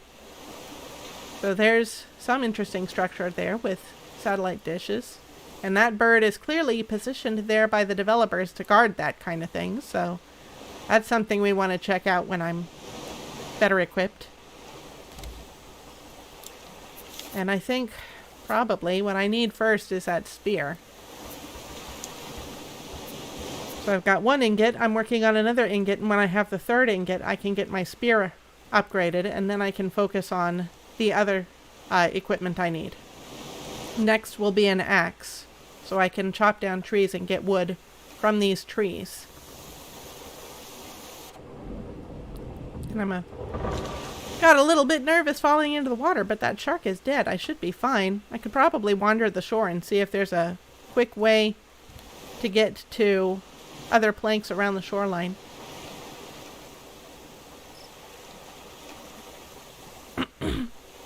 But I'm right underneath that bird, aren't I? I don't know what kind of range it has either for detecting me. Should I wander closer or not? I think I might be fine. As long as I stay down here.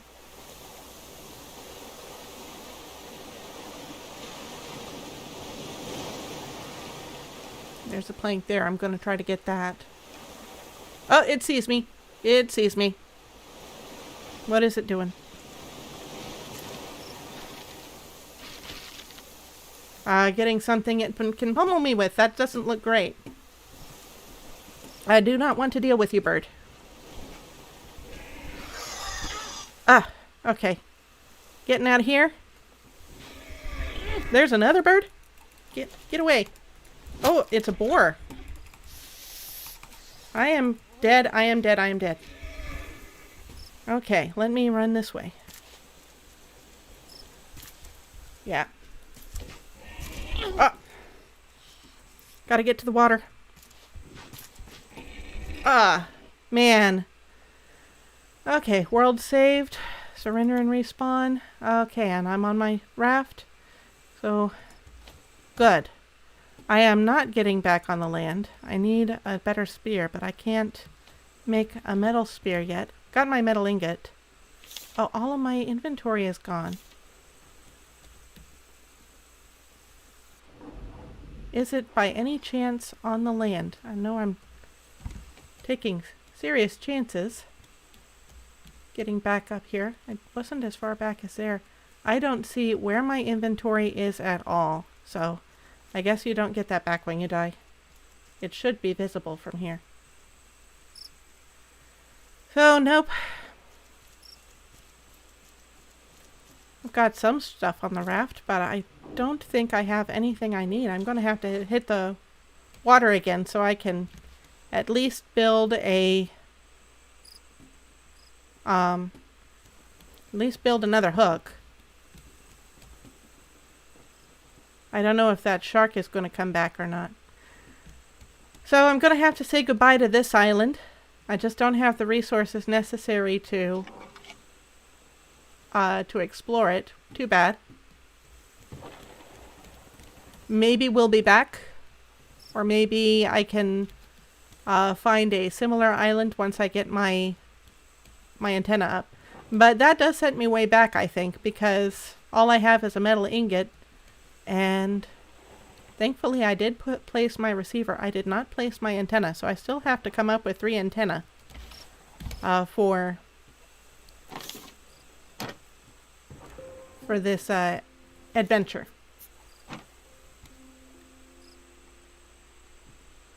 Okay.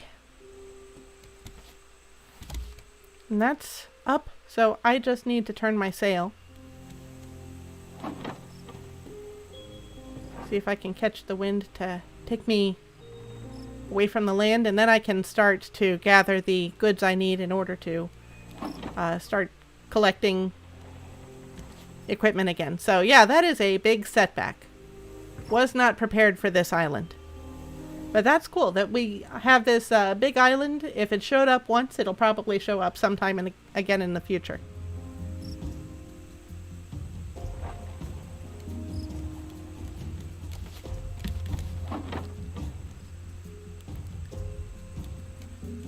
So anyway, I think what I was saying is part of the reason I don't rely on formal logic to be certain of what I know 100% is, in order for formal logic to work, you have to have true premises already. Premises that you know 100% are going to be true.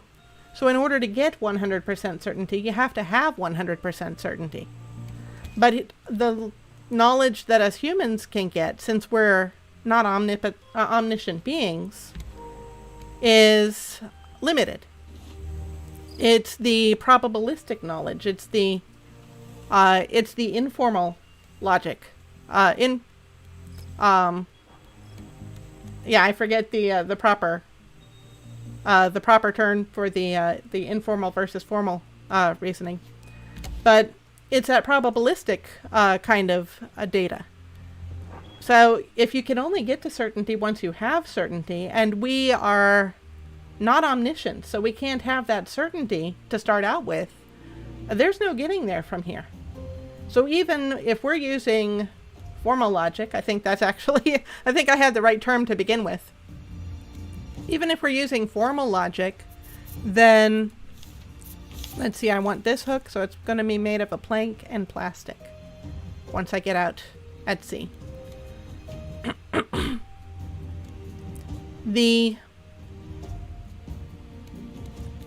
We can't get to that place of certainty. We can only pretend we have certainty until something comes and disproves our formal logic reasoning. And then we can be certain that we're wrong. So that kind of locks everyone into ignorance, I believe. We're always going to be ignorant about something, and as long as we're ignorant about anything, we can't know for certain that what we believe is true.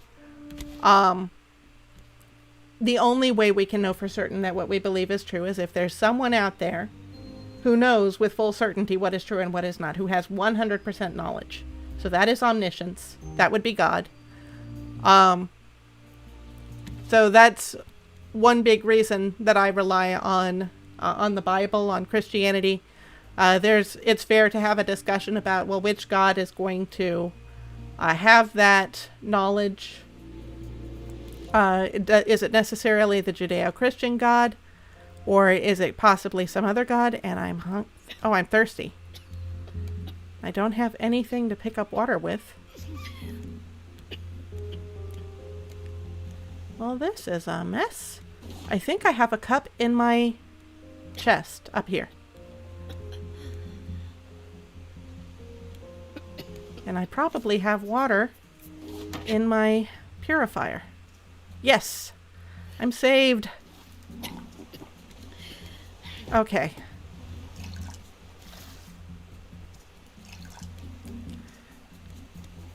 So I don't think I can do anything about the ignorance. What can I do about gullibility?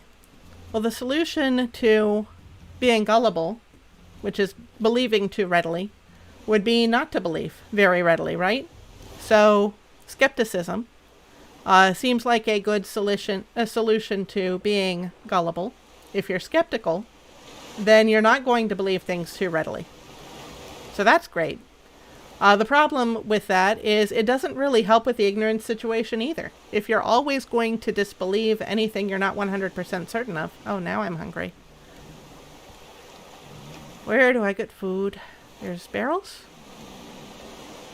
I see a barrel that might have beets or something. So let's try that. I need more plastic. I can catch this barrel. I can get maybe some plastic from the barrel. I did not get plastic. I got a decoration package, which is useless to me right now. Did I get any food? I got a potato. I can eat the potato. I am saved for the moment.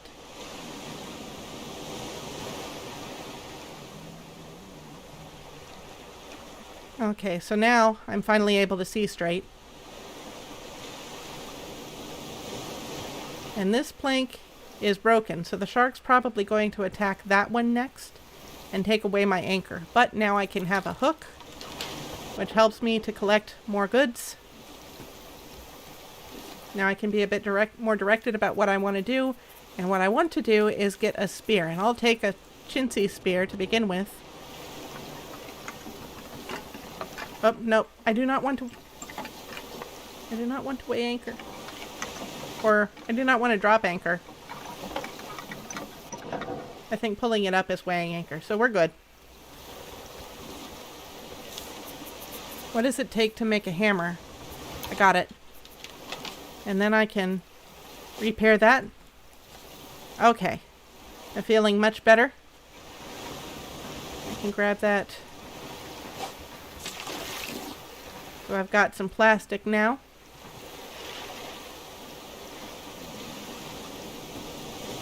I need a fishing rod. I don't have enough planks for that.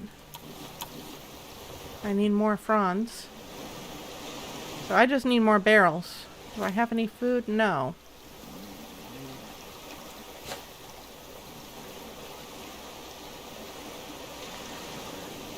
So the issue I have with skepticism is if you're going to disbelieve everything you 100% don't know to be true, or don't 100% know to be true.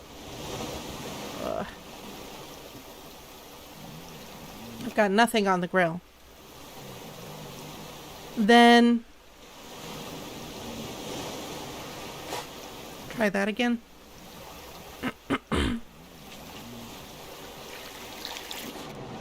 No food. Oh, come on, I'm dying. There's an island over there.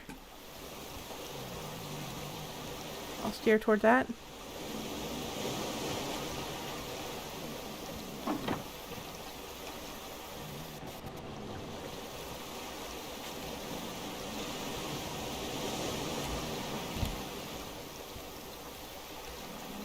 I probably shouldn't be walking around while I'm hungry.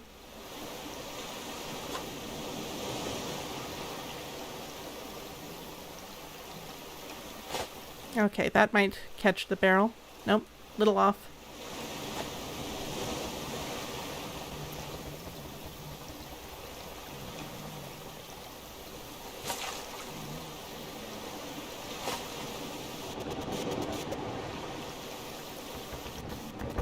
Huh. Something wrong with this hook. It's not staying in the water where I want it. See? Don't pass away. There we go. Ah, no food. I don't even see that island anymore. Can I make a fishing? I need more fronds. That shark is looking mighty tasty right now. One more. 2 more fronds. I'm hearing a bird chicken on wings. Yeah. If I catch a fish, I'm tempted to eat it raw. I think I'd have to. Okay.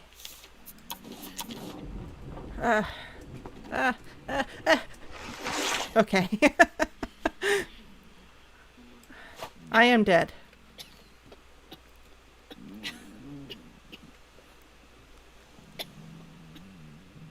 Just gonna stay perfectly still until I get a fish on the hook.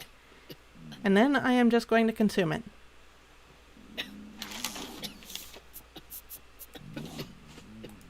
Okay. And now I'm thirsty.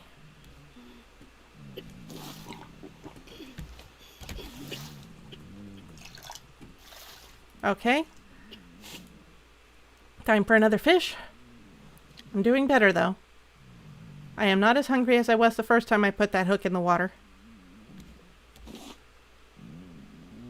And we're slowly getting closer to that island, which will have fruit. I am hungry enough to eat a herring, even though it's shark bait.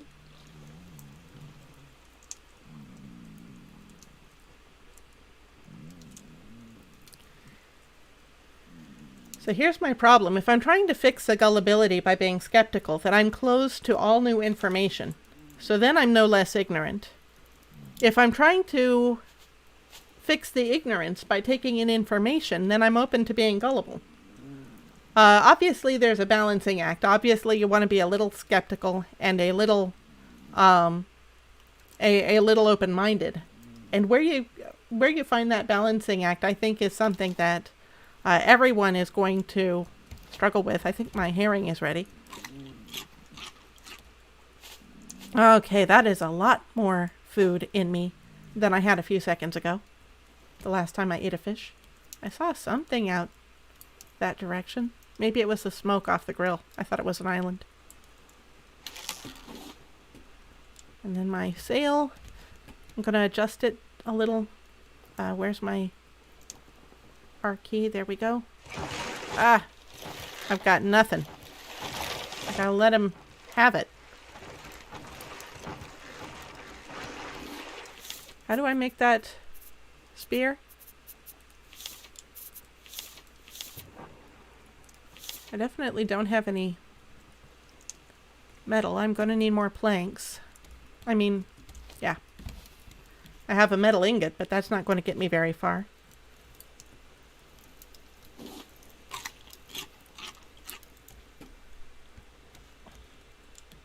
I'll drop anchor and do some exploring. Get some more fruit.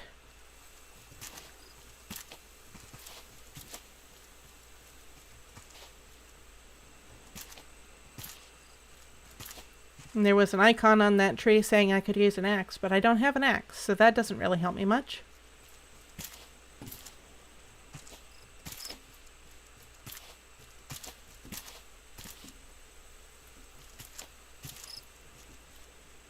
There's watermelon. And I might eventually want to come up with a big planting plot so that I can actually raise watermelon and pineapple instead of being stuck with beets and potatoes. Because it's a little bit easier to come by watermelon and pineapple. They're on just about any island. Getting beets and potatoes is up to RNG.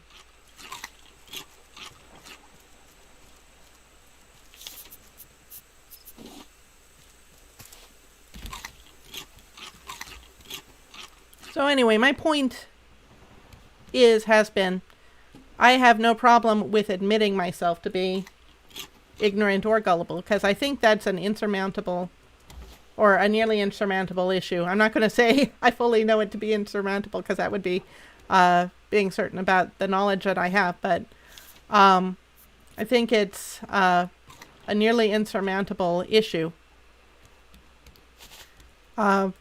Trying to fix one side of it, you're going to be hurting yourself on the other side. Oh, I do have a piece of metal ore here. Let me go ahead and pop that in there. Have I got enough planks? Looks like it. And in order to get this spear, I need another plank. I could swim out and get it. That shark's in the water. I think I've just got to call this island explored.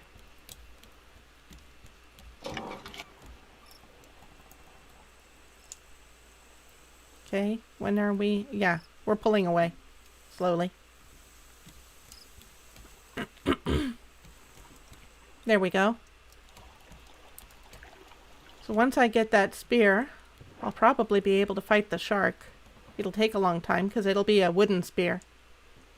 I need 3 metal, I think, in order to get, this spear. I got a hinge from those barrels out there too. I've already got a bolt. So if I've got one ingot and the other ingot is in my smelter, I could probably have a solid metal spear to fight that guy in open ocean. That's nice. Are we stuck? Let me fix that.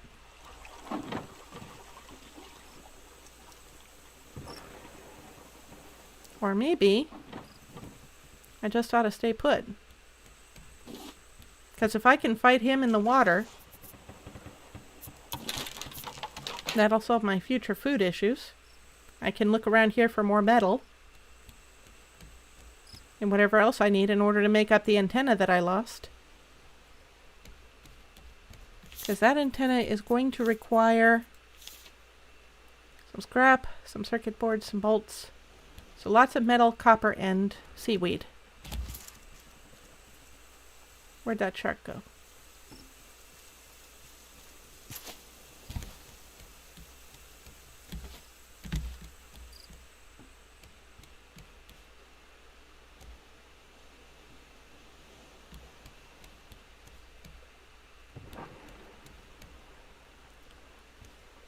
There's that shark went. Okay. Hello. Okay. So now I'm back in my comfort zone. After having gone to that big island. Yeah. Now I can take a breath.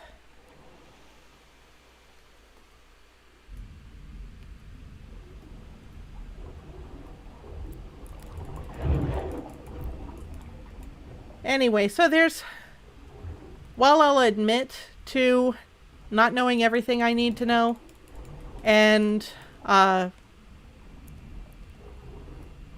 sometimes believing things that I have no basis to believe, that's the source for me hesitating about an experience like getting on the live stream of someone who holds very different beliefs from me. And honestly, the belief system, Satanism, as our guest has mentioned before, the name means adversary. And specifically, the name comes from the Hebrew language in which the first part of the Bible was written. The Bible uses that word to refer to the adversary of God. So, my religion's name is based on Jesus Christ. Their belief system, I don't know whether it's properly a religion or whether it's a belief system. I try to be cautious about what I call that. Largely, I think, because I recognize there's stigma to believing a religion.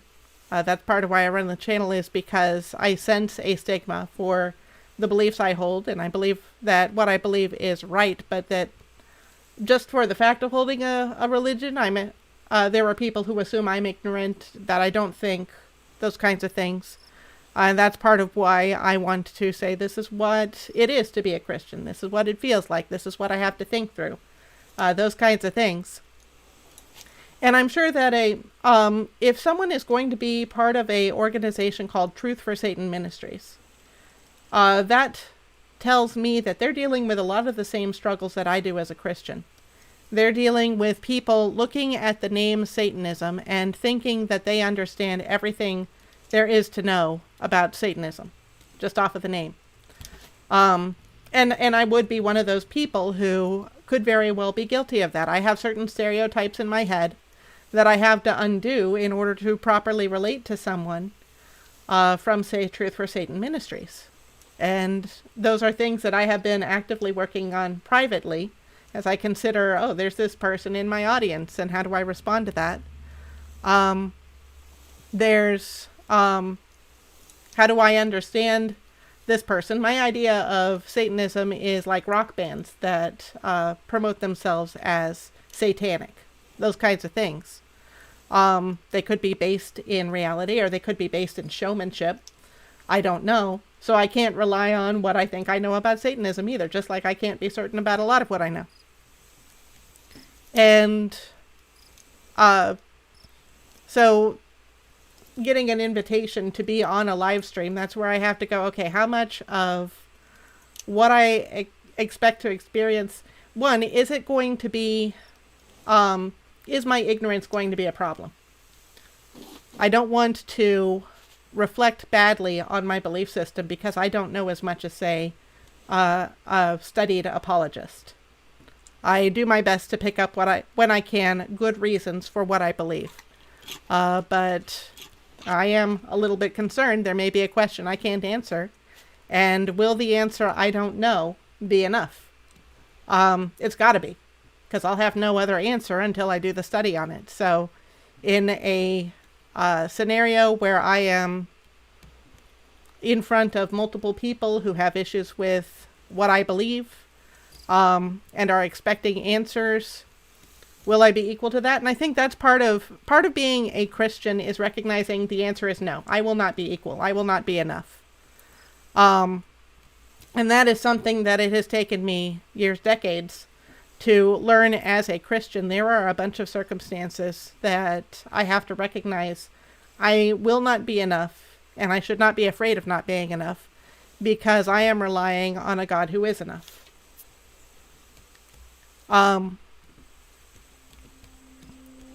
And can I rely on him to help me in a situation where I'm uncertain about my surroundings?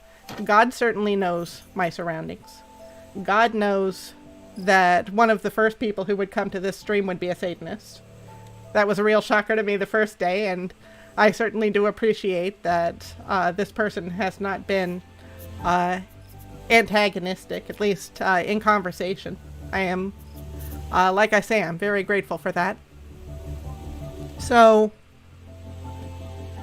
there is a lot that I am sorting through in my brain. I think I'm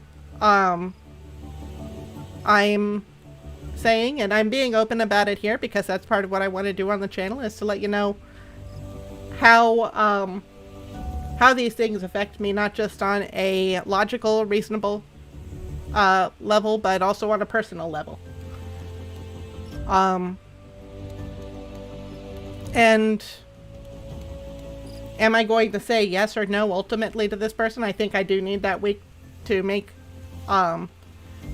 sure of that, but these are some of the factors that I'm sorting through. And for now, I am not hearing a lot that is sending me down the no path. In other words, I'm hearing more reasons as I talk that are non-reasons. My ignorance, my gullibility, everybody deals with those things. They may not admit it, but I believe everybody does deal with those things. And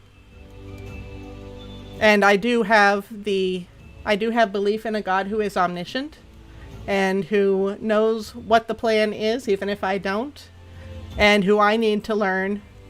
Just like my name is Faith, I need to learn to put my trust in the evidence that he's already given me, that he is sufficient for the challenges or the unexpected surprises that are before me.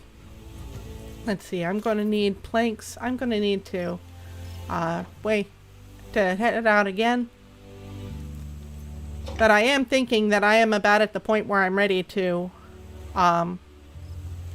close the stream. I'll probably revisit Genesis 1 through 3, what I started talking about, and then got off on this subject.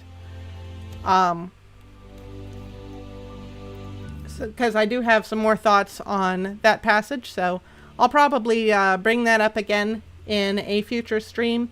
Not sure about how next stream is going to go. Obviously, I would not be surprised if Truth for Satan Ministries came back for an answer, so I'll be preparing to have one for them at that time. And then we'll see how the next stream goes. If I need time to, if I need something to fill the time, oh boy, I'm thirsty again, then I'll probably return to Genesis 1 through 3 that I was talking about. Tell you what, I'll get my thirst topped off. I'll fill up the container here.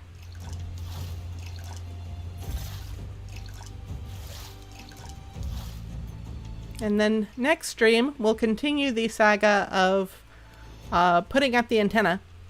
Thankfully, we have made progress that was not set back by the warthog and the vulture. We've got a good start to a second level here.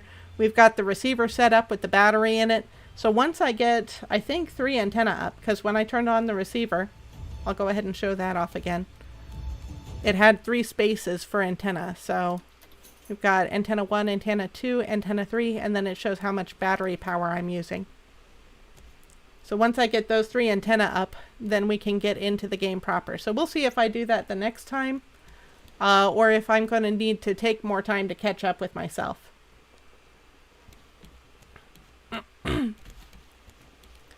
So I'm going to go ahead and save and quit. And God bless you, and play kind.